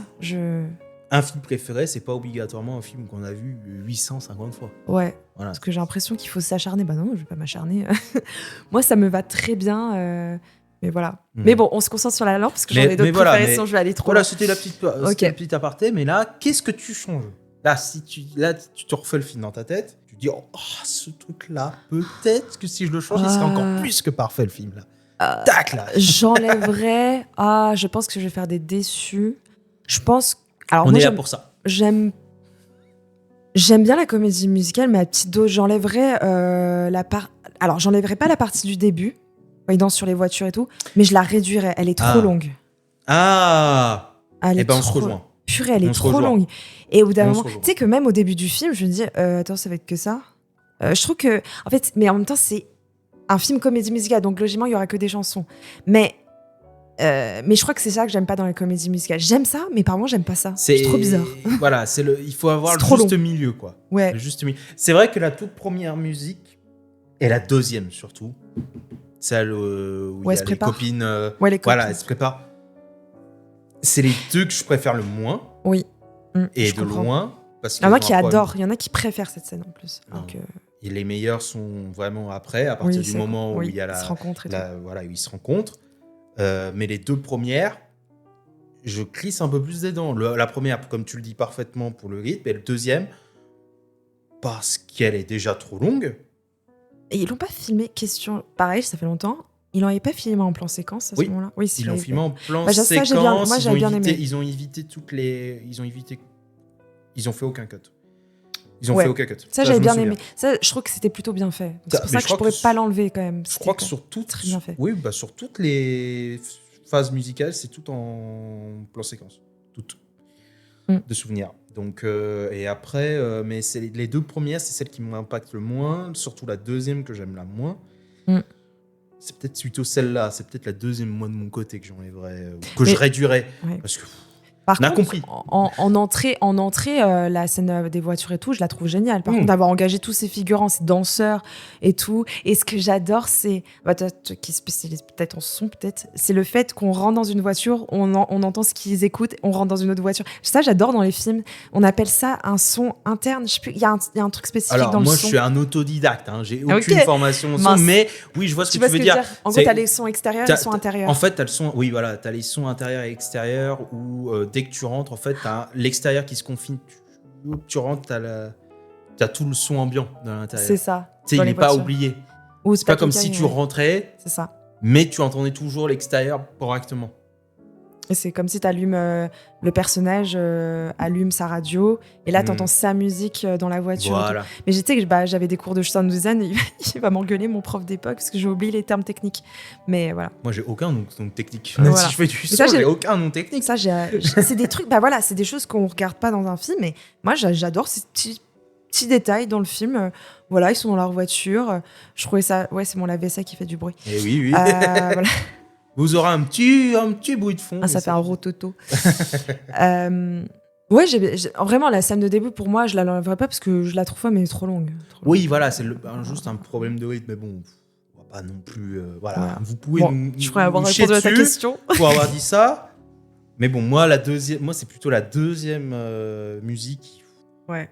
On a compris, pas besoin d'aller si loin. Ouais, c'est l'auditorium, je crois. Tout à l'heure, j'avais pas le mot. Non, je l'enlèverai pas cette scène, je l'adore. Hein. Oui, l'auditorium. Quand ils sont dans les étoiles, là. Je l'avais dit, je crois, l'auditorium. Je crois. Cette scène, elle est super. En plus, il y a une vue panorama. Comment on appelle ça, ce plan panoramique. Sur le lieu en question. Là, on voit pas les acteurs. Ah là, cette vue, ce plan, il est trop beau. Là, on rentre dans la réalisation, mais ce plan, il est trop beau. Très beau avec les... On en avait parlé lors du tout premier épisode, mais aussi de toutes les influences qu'il y a avec le cinéma des années 60, les parodies de Cherbourg notamment. Oui, il y a un côté parisien aussi, il y a une part de parisien, oui, avec l'Empordeur. Il y a un moment, littéralement, c'est Paris. Oui, c'est Paris. Oui. Oui, je suis bête. Mais il y a un côté français dedans. Il rend hommage grave parapluie de Cherbourg, justement, à ces films-là qui se sont extrêmement inspirés par Damien Chazelle pour faire La La Land. Mais même la danse, comment la danse est faite aussi. Tu sais, quand ils dansent ensemble près du banc, la danse qui est très connue, quand ils ont leurs mains en l'air. Cette scène, je l'adorais aussi. Et celle-là, elle a été faite en one shot. Oui. Et il aimait pas sa façon de mettre sa main. Non, il voulait mettre sa main comme ça. Il voulait la mettre, je crois, tendue et ça a fini plié. Oui, et ils lui ont dit, ne fais pas ça, il l'a fait quand même. J'adore les acteurs qui suivent pas les consignes. Et on le retrouve dans l'affiche. Dans l'affiche. Oui, c'est vrai. Mais c'est sa marque de fabrication. Qu'est-ce qu'on s'en fiche. Oh là là, il y en a. Non mais on chipote pour rien. Moi j'ai bien aimé. Et en plus, il y a toujours je reviens sur le lampadaire parce qu'elle va me dire, mais la fille, elle est à fond sur le lampadaire. C'est quoi ce lampadaire? Qu'est-ce qu'elle est omnubilée par ce lampadaire? Ouais, parce qu'on s'en carre, tu vois, de base. Mais parce que, je te jure, j'ai réalisé l'affiche La La Land, pas l'affiche officielle, non, évidemment. Attention, non, je serais riche. On précise, parce que sinon on serait pas là à parler. Ouais. Je serais à Hollywood actuellement. Non, je l'ai fait en fan art et j'avais fait un partenariat avec un compte qui avait beaucoup d'abonnés et on avait voté en story quelle affiche de film vous voulez quel film romantique voulez avoir en affiche. J'arrive plus à parler, je parle plus même français maintenant. Et c'est tombé sur La La Land. Et là, je fais waouh, trop bien, je vais faire La La Land. Bah, moi, j'étais trop contente. Et là, je vois que tout a été fait. Mais tout. Mais quand je te dis fan art, tous les artistes ont repris l'affiche La La Land avec les danseurs. Je me dis, mais. Ils ont fait tout à leur sauce. Oui, etc. mais tout avait été fait, le signal, tout. Et là. Que faire? Et j'ai fait V1, V2. Genre, donné, je voulais les mettre dans une boîte à musique. Je me dis, mais c'est hors sujet, Elena. Et là, j'arrive pas. Et je fais purée, mais je dois lui rendre l'affiche et tout pour ses abonnés et tout. Voilà. Et là, je vois le lampadaire. Je fais. Mais en fait, je vais faire un lampadaire géant. Avec tout ce qu'il y a. Et dans le reflet, on voit les acteurs danser dans différentes scènes. Donc, je vous invite à aller voir. Non, elle y est plus sur ma page. Il faudrait que je le reposte. Donc, je fais la pub sur le prochain post. Et peut-être que vous l'aurez sur la vidéo YouTube. Oui. Oui, tu peux le mettre en couverture. Je te la passerai. Elle sera en couverture, ça c'est sûr. Il faudra juste que je l'ai. Oui. Voilà. Oui, il faudra que tu me fasses penser. Oui. Oui, de toute façon, je n'y manquerai pas. Voilà. Et du coup, oui, parce qu'il y a cet acharnement sur l'affiche La La Land qui est dans ma chambre d'ailleurs. Voilà. Et on me l'avait acheté sur Etsy. Mais Etsy me l'a enlevé parce que Universal m'a dit en fait, non. Non, on te l'enlève. Alors que pourtant, j'ai même pas utilisé les trucs du film, quoi. Mais c'est quand même quelque chose d'assez exceptionnel de se dire que Universal eux-mêmes sont venus pour dire ouais, il pourrait être officiel, c'est quand même un... C'est flatteur. Très flatteur, voilà. Ce qui est fou, c'est que sur Etsy, t'avais plein de personnes qui ont fait du fan art et moi, il était en top de liste. L'affiche, c'était en top de liste de Etsy et tout. Bon, je l'ai pas remise parce que c'est un autre sujet. Le fan art est très dur parce qu'il y a les droits, évidemment, il faut respecter. Universal qui va arriver taper les doigts, mais oh. Pourtant, alors que je l'ai faite entièrement moi-même, cette affiche, j'ai rien volé et je pense que le fait de mettre le titre La La Land, ça peut être chaud. Pourtant, voilà, les autres fan art, ils avaient. Bah oui, ils le font et du coup, ils le font. Mais je pense qu'il y avait un truc supplémentaire dans ton poster qui ont fait que. Je sais pas, mais allez le voir, vous me donnez un mot. Voilà. Mais oui, du coup, on a cru un donné, même mes amis en démarchant chez moi, ils me disaient mais c'est l'affiche officielle. Je fais non, pas du tout, c'est moi qui l'ai faite. Je me la pète un petit peu, allez. C'est flatteur parce qu'au moins ça prouve le talent que t'as. Oui. Faut se dire, ok, je peux faire une affiche et les gens peuvent croire que c'est une affiche oui, on me l'a dit officielle. Fois, c'est dommage. C'est la seule, mais les autres non. Tu pourrais la revendre à Universal, tu sais, pour une commémoration, je sais pas, pour les 10 ans de La La Land. Ouais, je pourrais essayer. Pour 2026. Je pourrais essayer. Pour 2026. Ouais. Tu le remets, tu contactes Universal, si on refait un petit spécial 10 ans. Et tout, parce que on a eu le cas avec un petit on divague un peu, mais on a eu ce cas-là cette année avec Star Wars épisode 3. On a eu les affiches normales où ils célébraient les 20 ans, qui étaient remis au cinéma. Et il y a un fan qui a fait un poster,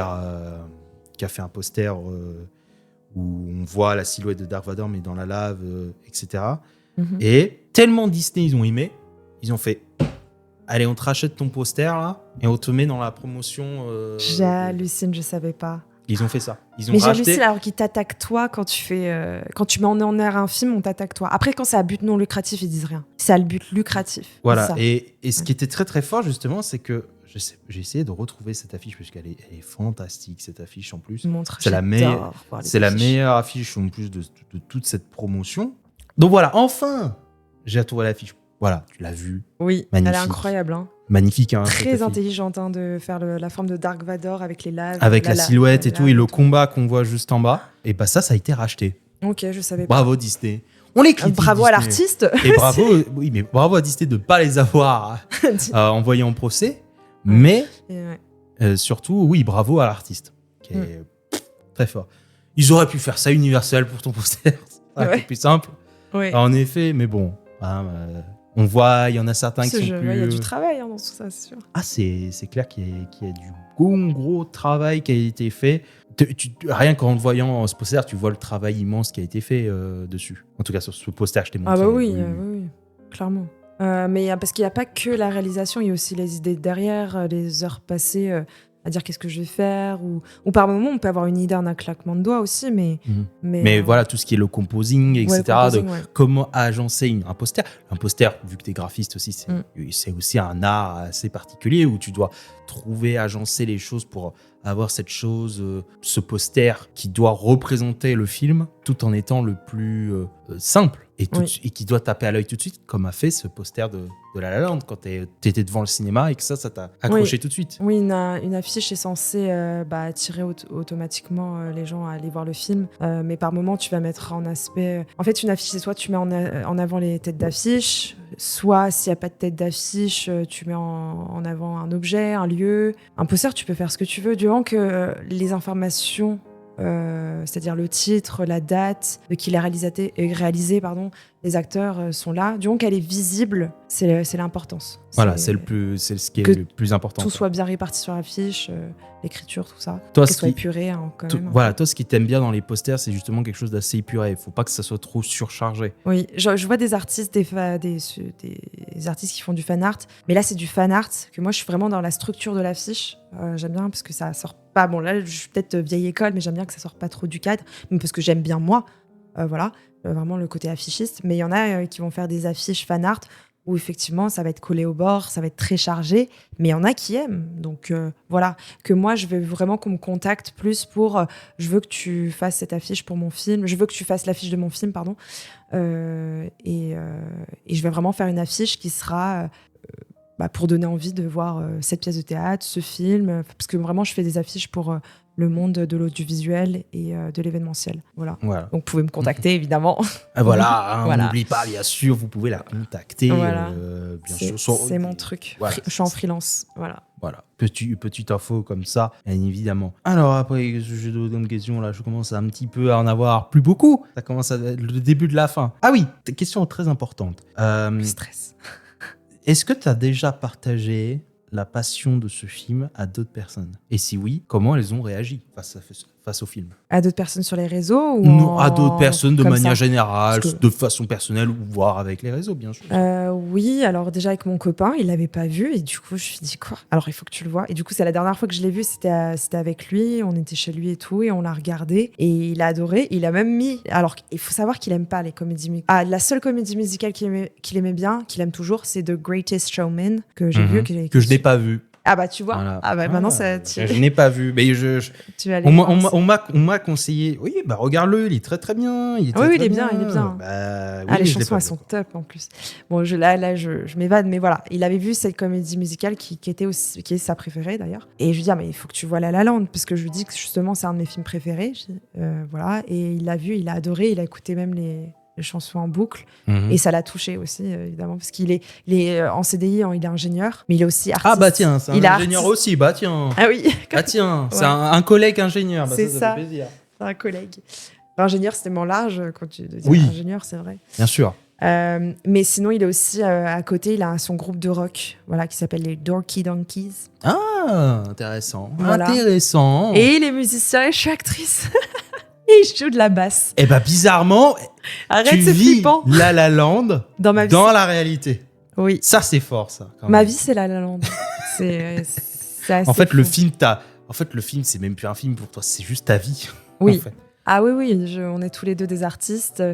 Et bon, lui, il est plus matheux que moi, c'est qu'il est plus logique que moi. Moi, je suis un peu plus rêveux, je suis plus littéraire. Mais on se complète, tu vois. On n'a pas le même caractère. Lui, il est plus posé. Moi, je suis plus waouh. C'est genre, voilà, pas pareil. Mais sinon, quand il l'a vu, ça lui a fait un truc quand même. Par rapport à nous deux, par rapport à plein de choses, ça l'a touché. Il se retrouvait dans la... Je pense qu'on n'en a pas assez parlé et je pense qu'il va écouter le podcast, ça va le toucher parce que oui, il est artiste. Mais contrairement à moi, c'est que sa vie lui convient. C'est-à-dire si à un moment donné le groupe perce et qu'il y a une production, je pense qu'il ira là-dedans, je sais pas. Mais voilà, vous vous aidez mutuellement pour la passion. Il me soutient dans mon choix aujourd'hui et qui est vraiment dur. Voilà. C'est mon Sébastien, quoi. Vous êtes dans la situation, vous êtes tous les deux ensemble, tous les deux s'entraident, etc. Peut-être que l'issue finale aussi vous percez, ça reste comme tel quel.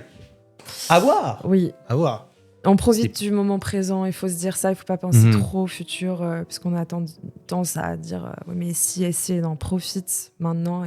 On ne sait jamais ce que demain nous réserve. C'est ça. C'est très simple. Vivons le moment tel qu'il est, profitons de chaque instant, et voilà, c'est ce que tu fais, tu profites de chaque instant. Mais avec toi, là, actuellement, on parle, on change, c'est cool. C'est ça, et on profite du moment, voilà, de l'expérience qui est vécue pour s'imprégner de tout ça. Tout simplement de garder aussi des souvenirs de tout ça, parce qu'on ne sait jamais ce qui peut se passer, etc. Voilà. C'est ça qui est bien aussi, c'est qu'on ne sait jamais ce qui peut se produire. Et donc, avoir plein d'expériences au fur et à mesure, de tester plein de choses, il ne faut jamais se limiter. Donc, voilà.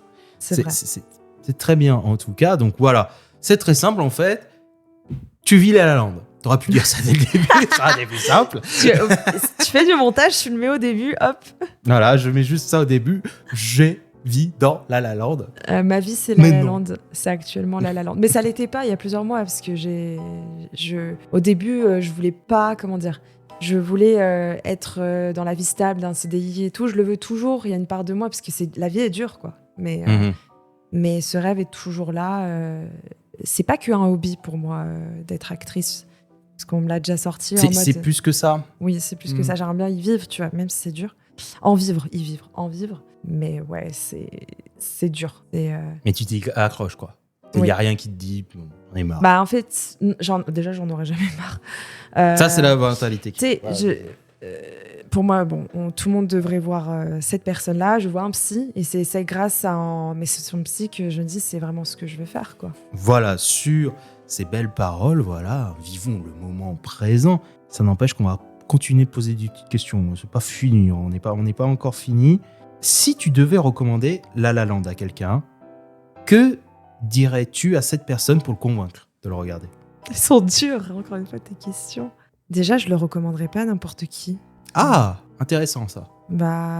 Si t'aimes pas les comédies musicales, t'aimes pas que ça chante, évidemment je vais pas recommander. Mais par contre, si t'aimes bien le sujet, t'aimes bien le cinéma et le fait, je vais recommander à des artistes. Si je vais dire, par exemple, à déjà toute ma classe, tous les artistes, que ce soit dans la musique, le cinéma, tout, je recommanderais ce film qui va toucher ces gens-là par rapport à la galère que c'est et par rapport à la relation Camilla et Sébastien. Je suis censée pitcher le film, là, en fait. Là, c'est toi qui donne envie aux gens d'aller voir le film. Alors, du coup, je dois donner envie... Mais après, c'est un film qui est très important pour des gens qui veulent devenir artistes, par exemple. Oui, artistes. Et le fait aussi de rencontrer... quelqu'un, on va dire, par hasard aussi, ça peut être... Parce qu'il y a une belle histoire entre les deux, donc je recommanderais aussi ce film par rapport à la relation qu'a les personnages, Sébastien et Mia. Et oui, on va dire ce que tu viens de dire là. Pour les artistes et les gens qui aiment les comédies musicales, qui aiment que ça chante, qui aiment la belle direction artistique aussi dans le visuel d'un film. Tout ce qui est photographie. La photographie, voilà, c'est ça. Si tu aimes la belle photographie, je recommande évidemment La La Land, qui a vraiment sa patte, sa direction artistique que j'ai pas vue pour l'instant ailleurs. Ce côté bleu, ce film est assez unique. Je pense qu'il n'y a pas de copier-coller, sauf si tu en as un en tête qui ressemblerait, je dis bien, quelqu'un au niveau de très c'est un film quand même qui a pas mal de variantes de couleurs, très vibrantes. Ça s'inspire vachement des films des années 60, donc je dirais peut-être Les Parapluies de Cherbourg, qui a un peu de ça. Oui, mais il n'y a pas les mêmes couleurs. C'est pas les mêmes couleurs, mais même thème. Dans la vibrance. Oui. Je parle des couleurs, c'est très vibrant. Hein. On sent bien les couleurs. Tu sais, on voit très bien le vert, on voit très bien l'orange, le bleu, très présent. Chaque couleur est représentée dans le film, d'ailleurs, quasiment. Donc, et elle est partie intégrante du décor. Oui. Elle n'est pas en fond, elle est présente dans... C'est vrai que les couleurs sont très présentes. Il y a toujours une couleur qui est mise en avant, que ça soit via la robe de Mia, par exemple. À un moment donné, elle est en jaune, à un moment donné, elle est en rose. En fait, tout est bien choisi. Voilà. Donc, si je devais recommander le film, c'est pour les artistes, évidemment, pour les gens qui aiment la comédie musicale et pour la beauté qui est ce film au niveau direction artistique, évidemment. Et le scénario. Et voilà. Tout. Attends, en fait, voilà. Si vous voulez voir le film, parce que tout est bien, au final. C'est pas ça. En tout cas, fin des questions. Là, tu te sens libéré d'un coup. Oui. Par contre, il n'y aura pas de jeu cette semaine. Parce que, on avait déjà fait le jeu avec notre cher ami Sérifim. Donc, malheureusement, les questions vont être à peu près pareilles. Donc, on va éviter. Mais pour faire un petit résumé, pour ceux qui s'en souviennent pas, on avait parlé un petit peu des acteurs qui auraient pu interpréter, au lieu que ce soit Ryan Gosling et Emma Stone, ça aurait pu être d'autres acteurs qui auraient pu incarner. Est-ce que tu sais ou pas? Qui aurait pu? Qui aurait pu? Quels étaient les premiers choix d'Damien Chazelle? Parce que ce n'était pas ses premiers choix. Ah, ça, je sais pas. Il y a eu Miles Taylor, Ok. donc, qui était l'acteur principal dans Whiplash, son précédent film, et Emma Watson. Ah, Emma Watson, ouais. Emma Watson. Ah, pour le coup, Emma Stone colle tellement bien au rôle que... Tu vois pas. Ouais, je vois pas. Tu te dis non, Non, en ça fait... cliquerait pas. Tu te dis pas que Emma Watson aurait pu faire un job similaire. Dis pas. En fait, Emma Stone, elle a une sensibilité, elle me touche plus que Emma Watson. Même si Emma Watson est très touchante aussi. Mais peut-être aussi, je l'ai enfermée dans son rôle dans Harry Potter aussi, peut-être, je sais pas. Ah, mais c'était ça. c'est peut-être ça, hein, peut-être inconsciemment, il y en a qui vont me dire, mais non, maintenant c'est bon, elle a fait plein d'autres rôles, tu vois, et qu'on peut la détacher. Mais je pense que Emma Stone est très ancrée dans mon cerveau, donc c'est compliqué de changer. De toute façon, le couple d'acteurs, pour toi, tu vois personne d'autre le remplacer. Ouais. Il très très bien, quoi. Bah, tu dis non. Tu dis non, faites pas un remake de ça, quoi. Les deux, ils étaient parfaits, quoi. On en fait tellement de remakes aujourd'hui, au lieu de faire non. des nouveaux films. Mais... Oui. Un peu d'imagination, voyons. Arrêtons avec les remakes. Oui. Un petit peu. Il y a un ras-le-bol en ce moment sur les réseaux, je sais. Je peux comprendre. Je peux comprendre. À un moment, c'est bien beau de revivre le passé, mais on veut l'originalité. Qu'est-ce que les nouvelles générations vont avoir? Moi, je pose grave. la question. Qu'est-ce que la nouvelle génération va avoir comme création? Ils vont avoir que des créations d'anciennes choses. C'est comme si, je prends mon écart de ma génération et de la tienne aussi. Et imagine-toi que quand t'es enfant, tu tombes sur des adaptations de films, je sais pas, des remakes de, je sais pas, d'exemple, genre Le Parrain qui est refait. Ou... Tu imagines, on le fait en dessin animé. Je sais pas pourquoi. Ou un remake de... Tiens, meilleur exemple, Indiana Jones qui a été refait, ou Rambo qui a été refait, tu vois, qui ont été refaits, mais qui ont eu des suites dans nos jeunes années. Mais là, en ce moment, avec les nouvelles générations, c'est tout qui est en train d'être refait. Hein. Ça commence déjà par les films d'animation qui sont en train d'être refaits en live action. Parce qu'en fait, on a différents moyens. C'est pour ça, c'est parce qu'aujourd'hui, on a différents moyens. C'est pour oui, ça mais c'est une hérésie complète, parce que c'est de la fainéantise créative, moi je le dis, c'est une fainéantise créative, dans le sens où nous, notre génération, on a eu tellement de chance d'avoir des films d'animation exceptionnels, que ce soit les Ghibli, que ce soit les Pixar, que ce soit les DreamWorks. Mais qu'est-ce que a la nouvelle génération? Ils ont eu nos Ghibli, nos Disney, nos Pixar, mais en réel. À un moment, qu'est-ce qu'ils vont avoir comme nouveauté en termes d'animation. Donc c'est ça le problème. Alors je suis plus content pour l'animation japonaise, pour le coup ils ont des beaux trucs. Il y a eu Flow récemment qui était très très bien.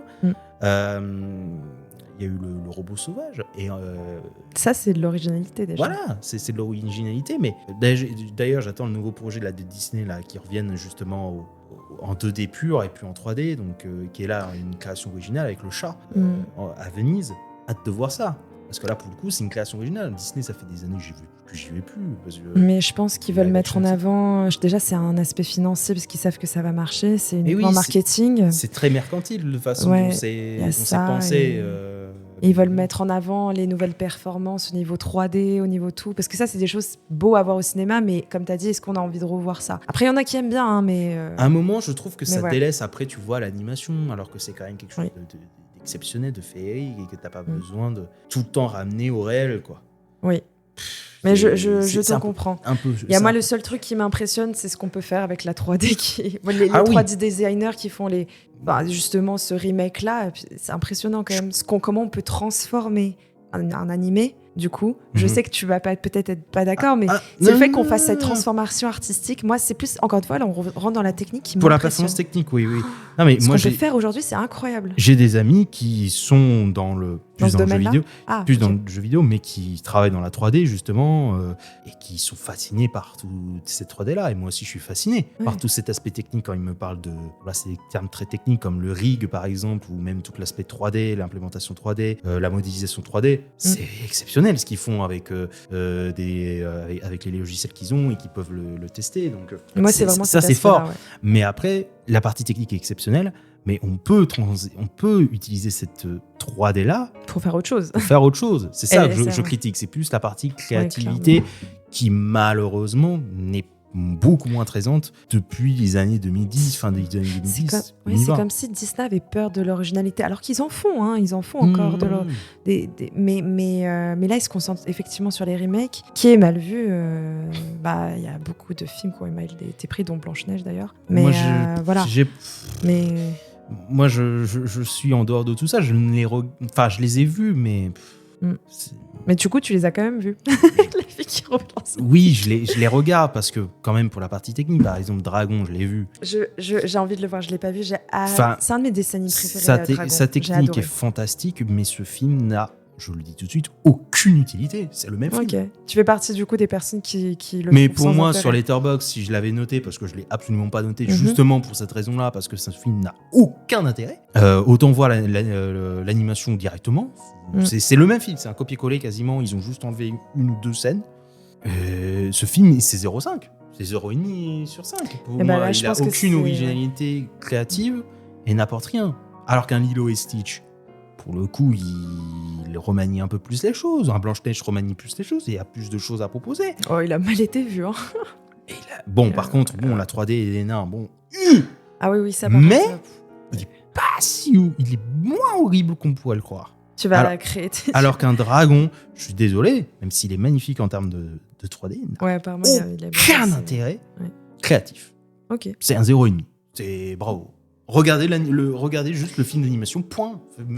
Ouais. Mais ce qui est fou, c'est que quand même, tu as été le voir. Tu pouvais te dire que t'es contre, mais tu as été le voir. Pourquoi, du coup ? Pourquoi ? Parce que je suis toujours curieux. Tu vois, je me dis pas... En fait, pour me faire une opinion, tu es obligé de voir. Je vais pas me donner une opinion... Enfin, je donne pas une opinion pour me dire « Ouais, j'aime pas parce que... » Je suis curieux de voir quand même, parce qu'il y en a certains qui... Je me dis peut-être que ils vont changer quelque chose, ils vont changer une approche. Malheureusement, non. Mais c'est une sorte d'espoir que j'ai. Mais du coup, ça marche. Du coup, tu donnes l'argent à Disney. Oui, qui vont refaire la même chose. Je donne l'argent à Disney. Oh, du coup, ce que tu te dis là... Oui, je suis... T'es contre, mais si tu Je suis contre. Et moi, j'avoue, j'assume, je vais aller le voir, Dragon, parce que... En fait, je crois que c'est aussi parce que j'adore l'univers et que je suis gaga. Je le dis, je suis un gros mouton. Parce que... je vais y aller. Parce que aussi, c'est notre génération à nous. C'est ça aussi, c'est que ces films-là, on les a connus quand on était enfant. Ou quand on est adulte, on a envie de les revoir. Ça marche sur nous parce que c'est de la nostalgie. Il y a un côté nostalgique, voilà. Il y a la nostalgie. Mais moi, ce que je me pose comme question et que là, ça me pose problème, c'est surtout pour les générations d'après. C'est ça où j'ai plus de problèmes. Pour moi, pour ma petite personne, en étant très égoïste, ok, c'est pas des films grandioses. Voilà, c'est pas des films qui rajoutent quelque chose. Mais je vais quand même voir pour plus la nostalgie en tant que telle. Tu vois ? Parce que je fais partie de cette génération-là et ils ciblent complètement cette génération-là. Et je regarde. Et aussi parce que je regarde les films parce que là, ça. Et là, on disait Disney, mais c'est même pas Disney en vrai. J'ai dit Disney, je me suis trompée, pardon. Ça reste un petit peu... Oui, parce que c'est pas Disney du coup. Ça reste un peu dans le même univers. Il y a quoi qu'il arrive un remake. Parce que là, voilà, du coup, Dragon, c'est pas Disney. C'est DreamWorks. Oui, voilà. Excusez-moi, je me suis trompée. Mais voilà. Mais bon, on a quand même bien divagué, mais c'est quand même intéressant de donner ce petit point-là un peu sur la créativité. Etc. Ouais, en plus, c'est de l'actualité. C'est de l'actualité, en ce moment, voilà. On parle beaucoup des remakes. On n'arrête pas de parler de ça. On n'arrête pas de parler de ça, donc bon. Et même Disney va annuler, a annulé, je crois, le tournage de Réponse. Je suis pas au courant, donc je pourrais pas dire. Je sais pas si les gens réagissent au podcast, peut-être j'ai tort, mais je crois avoir Dites ça en commentaire. Hein, ouais. Si il y a des gens qui peuvent mettre des commentaires. Sur YouTube et sur Spotify. Ok, vous pouvez répondre à ma question sur ça, voilà. par rapport à Réponse. Ouais. Voilà, en tout cas. Donc voilà, on va clôturer un petit peu cette partie jeu, voilà, tranquillement. On avait parlé un petit peu des acteurs, justement, du remplacement qu'il y avait eu.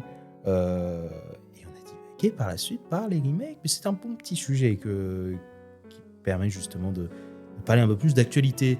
Voilà. Par contre, il me reste 2 questions. Je crois que t'en avais plus. Ça, c'est ma petite touche à moi, ça. Hein, là, les gens sont décontractés, ils se disent « Ah, c'est fini, plus de questions. » Non. En plus, j'étais stressée au début. Voilà, de dire n'importe Psychologie quoi. mentale, je suis très fort. Je me jette des fleurs. Allez, fleurs. vas-y, mais- c'est bien, ça fait du bien. Est-ce que tu as des petits objets de collection par rapport à La La Land ou pas? Est-ce que tu as le DVD? Est-ce que tu as des... Bon, tu as le poster. Tu as même créé un poster. Oui, Est-ce que tu as autre chose? j'ai j'ai le poster qui est affiché dans ma chambre, donc ça Mhm. c'est sûr. J'ai un clap. J'ai Ah, j'ai 2 claps de cinéma, ou 3. J'en ai un sur mes toilettes, enfin, sur la porte, ah. et écrit, je crois, dirigé par mon cul. Je sais Ah pas, tu oui. le liras. Et j'ai noté, en fait, direction toilette. Et en gros, je me suis amusée, vu qu'il était cassé, je me suis dit, bah vas-y, je vais le mettre pour indiquer. Parce qu'à chaque fois, on me dit, sont où les toilettes? Et du coup, bah c'est écrit. Va Et au j'ai clap. pris un clap. Et vu que je suis fan de cinéma, et bah j'ai mis un clap sur la porte de mes toilettes. Voilà. C'est pas mal. Voilà. Belle utilisation du clap.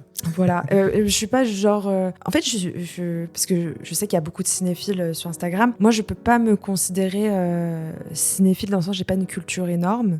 Selon mes amis, j'ai une grande culture parce qu'il y en a qui sont pas dans ce domaine. Ça Mais- dépend bien sûr des gens. Ça dépend. du- Il y en a qui du croient que. spectre. Et alors, je leur dis, oh, je suis pas Des- si. Des gens lambda vont croire que tu as une énorme culture. Voilà, et c'est après, ça. dans le microcosme, parce que c'est un microcosme, casque de la cinéphilie, Oui. il y a des gens qui vont venir. Ah, elle a vu au Elle a moins- pas vu ça. T'as pas vu au moins 1000 films. T'as pas log 1000 films sur Letterboxd. Mais t'es pas un cinéphile, C'est ça. toi. C'est ça. Allez, retourne voir les films, là. C'est un peu Néophyte. ça. Qu'est-ce que ça veut dire d'être Ça ne- cinéphile? Ça veut rien dire. C'est une question très particulière. Oui. C'est une question extrêmement particulière et qui, bon, Mm. Il y en a qui collectionnent même les DVD, les Blu-ray. C'est impressionnant la collection qu'ils ont. ça oui, le format physique très important. Est-ce Oui. que t'as le DVD ou en Blu-ray ou tu l'as pas? Non, j'ai Non. le DVD de mon autre film préféré, on a failli parler de ça. J'ai le The Prestige en... T'as The Prestige, mais t'as pas celui de La La Land. Non, parce qu'en fait, je regarde tout sur les plateformes, tu sais, maintenant. Et ça prend tellement de place. Et voilà, non, j'ai pas... Tu te dis, voilà, c'est mieux, J'ai- c'est plus pratique. Oui, honnêtement, c'est plus pratique, mais par contre, j'admire les personnes qui ont tous ces Blu-ray. En plus, ils sont beaux. J'aurais jamais cru que c'était un bel objet, enfin à ce point-là. Et en fait, vu que je regarde les vidéos de l'Instaciné qui présentent les Blu-ray et tout, et ben, j'adore regarder. Et tu vois, je sais que j'achèterai pas parce que ça prend de la place chez moi. Mhm. Voilà, j'ai un petit appart. Bah, Tu te dis, bon, oui, voilà. gardons un peu d'espace. mais voilà, mais sinon, moi j'adore regarder les collections des gens qui montrent Mhm. leur collection, tu sais, les unboxings et tout, je trouve ça trop bien. Regardez mon steelbook aujourd'hui. unboxing. Steelbook, voilà, cherchez le mot. J'adore, Magnifique. c'est trop beau et tout.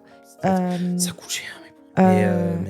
Mais quand tu les as, c'est vrai que les ouais. steelbooks, c'est la meilleure chose d'un format physique que tu peux avoir. Oui. Par mais- contre, c'est pas ouais. sur tous les films. Je sais qu'il y en a une sur La La Land et qui est très très jolie.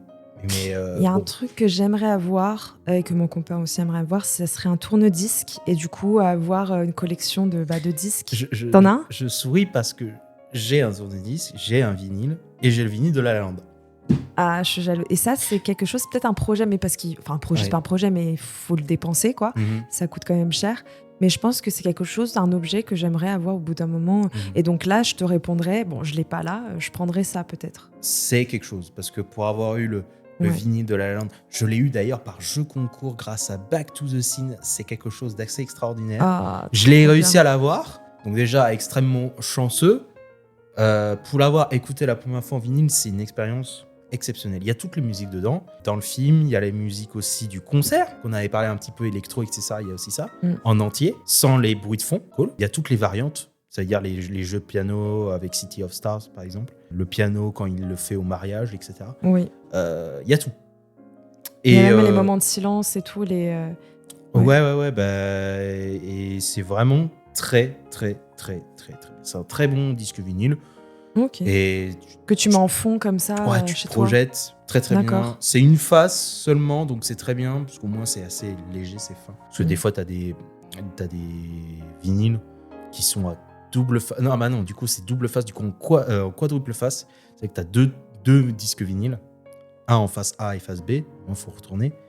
Et il y en a certains où t'as face C, face D. Mais là, dans La La Land, t'as que un disque vinyle. Ok, c'est- je m'y connais pas du tout, mais ok. C'est plutôt tranquille. Parce que du coup, t'as pas mal de musique sur une face. Du coup, t'as pas besoin de le changer tout le temps. Mais c'est cool. Ok. En tout cas, mais Moi, ouais, c'est très très bien un vinyle.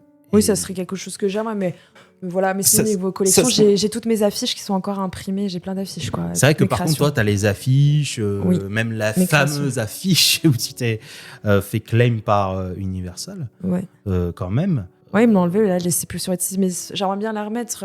Mais je pensais faire mon propre site et vendre en édition limitée les numérotés, tu vois. Ah ouais, Et j'achète faire, tout de suite. je pensais vendre en A4 et A3 parce que c'est plus facile à envoyer et A2 ça coûte plus cher à imprimer, comme ça vous savez. Donc A4 et A3 et faire des ventes flash de temps en temps en fonction vous me dites ce que vous en pensez, mais ce que t'en penses toi, c'est genre tous les 2 mois par exemple, je change d'affiche, je vends une affiche tous les 2 mois et en gros La La Land peut revenir 3 mois après, faire ce côté un peu exclusif. La loterie. C'est la loterie, c'est le frisson, quoi. Parce qu'en fait, ça marchait pas. En fait, c'est trop subjectif, l'art. Du coup, je préfère. Ça marche pas de vendre des affiches et tout.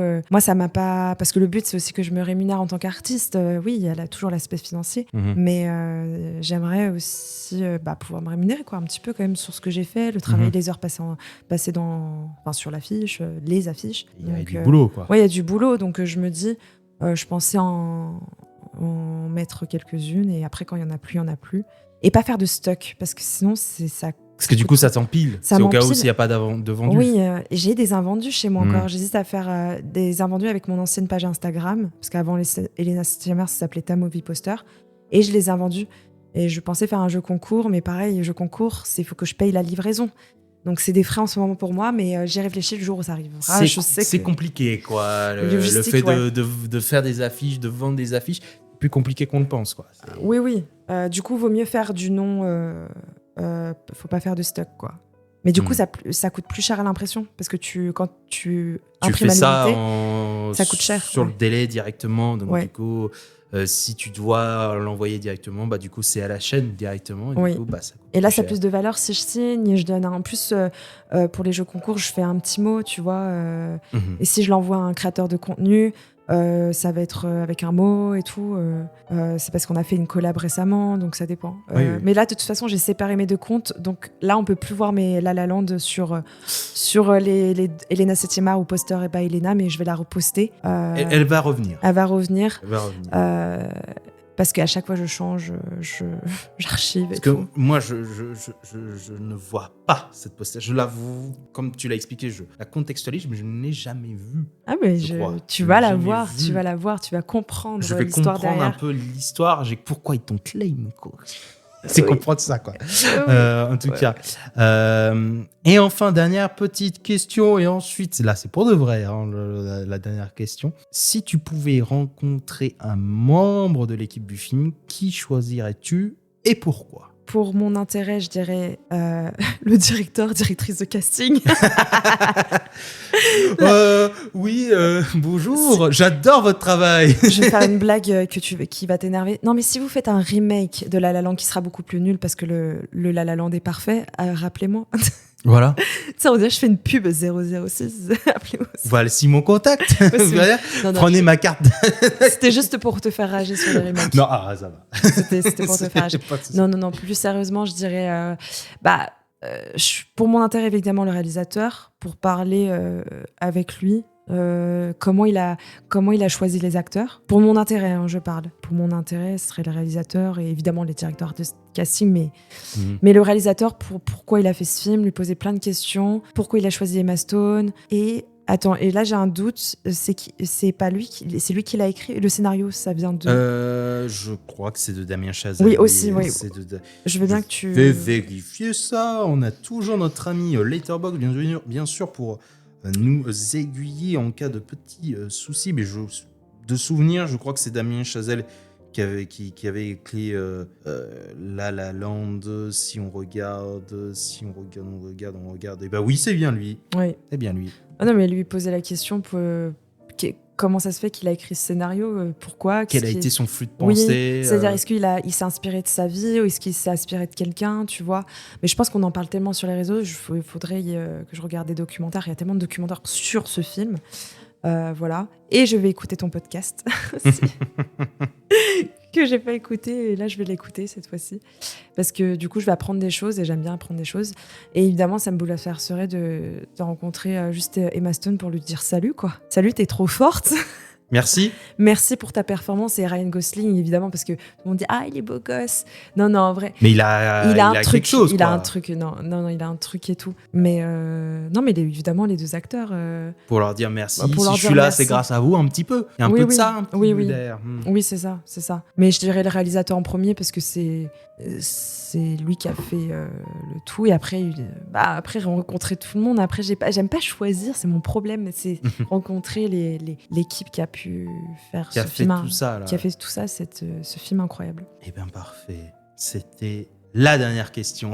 Donc j'applaudis. enfin, bravo. Et oui, c'est enfin la fin. En tout cas, j'ai adoré cet épisode. Super. Ce revival de La La Land et ce que j'ai beaucoup aimé, c'est surtout le fait que on n'a pas redit les choses du dernier podcast. Et il est complémentaire.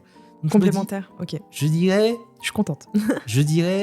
Faudra voir si je fais des revivals pour certains, comme ça les gens vont être moins agacés par dire oui mais mon film préféré il a déjà été pris. Oui mais peut-être que si t'as un autre point à dire qui n'a rien à voir, là on peut discuter. Là aujourd'hui c'était très intéressant de parler plus le côté de l'acting, l'inspiration de l'acting justement, ce qui t'a amené justement à dire que à travers ce film un petit peu ça t'a donné l'envie de dire l'acting. Qu'est-ce que j'aime ça. Je l'aime tellement l'acting, c'est pour ça que j'aime l'acting.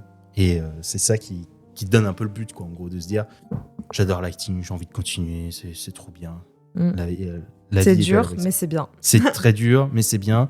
Ce qui est un peu aussi dit dans La La Land. C'est très dur. Hein. Le contingent est pas folichon, à part les fêtes. Oui, mais après, on est au cinéma. Le cinéma est là aussi pour faire rêver de temps en temps, quand même. Oui. Sinon, on s'emmerderait, on n'irait pas au cinéma. On se dit, c'est un peu comme ma vie, quoi. Oui, bah oui. Il est où ma dose de rêverie? Oui, voilà, il faut rêver. C'est comme les livres, il y en a qui aiment bien lire des choses terre à terre et tout, mais moi j'aime bien les livres fantastiques, aller dans un autre monde.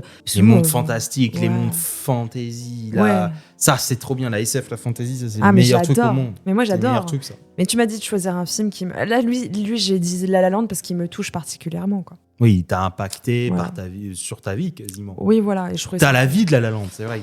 J'avoue, si j'avais choisi un autre film, j'aurais dit il était cool. T'aurais juste dit il était bien, j'ai été transporté par le film, mais il n'y a pas cet aspect plus personnel qu'à La La Land.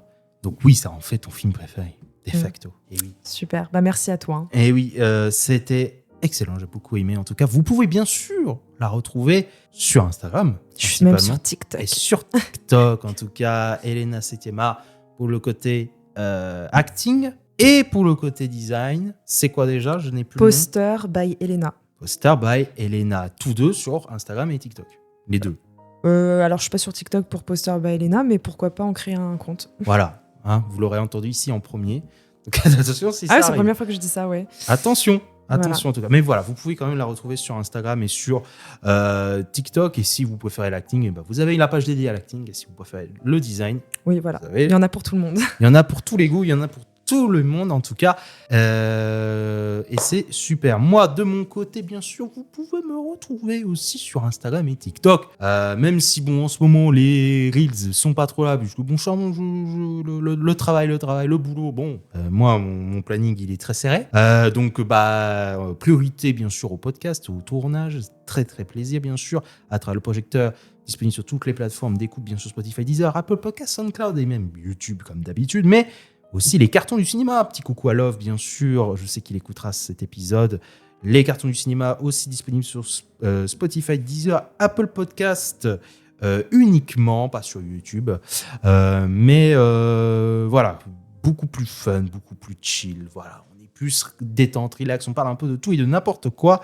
Et à l'heure où à l'heure où ce podcast va sortir, vous serez en pleine période de épisode des cartons du cinéma IRL. Donc imaginez bien que ça va être encore plus le zbeul en tout cas. Donc à l'heure je fais ce tournage là, je n'ai pas encore fait le tournage, mais je pressens que ça va être assez exceptionnel et surtout que ça va être un peu le zoo. comme je le dis souvent dans le podcast Les Cartons du Cinéma. Donc voilà, n'hésitez pas aussi à aller écouter ça. Et sur ce, moi, pour finir, je vous donne rendez-vous bien sûr dans 2 semaines, comme d'habitude, le dimanche à midi. Sur ce, moi, je vous dis à la prochaine.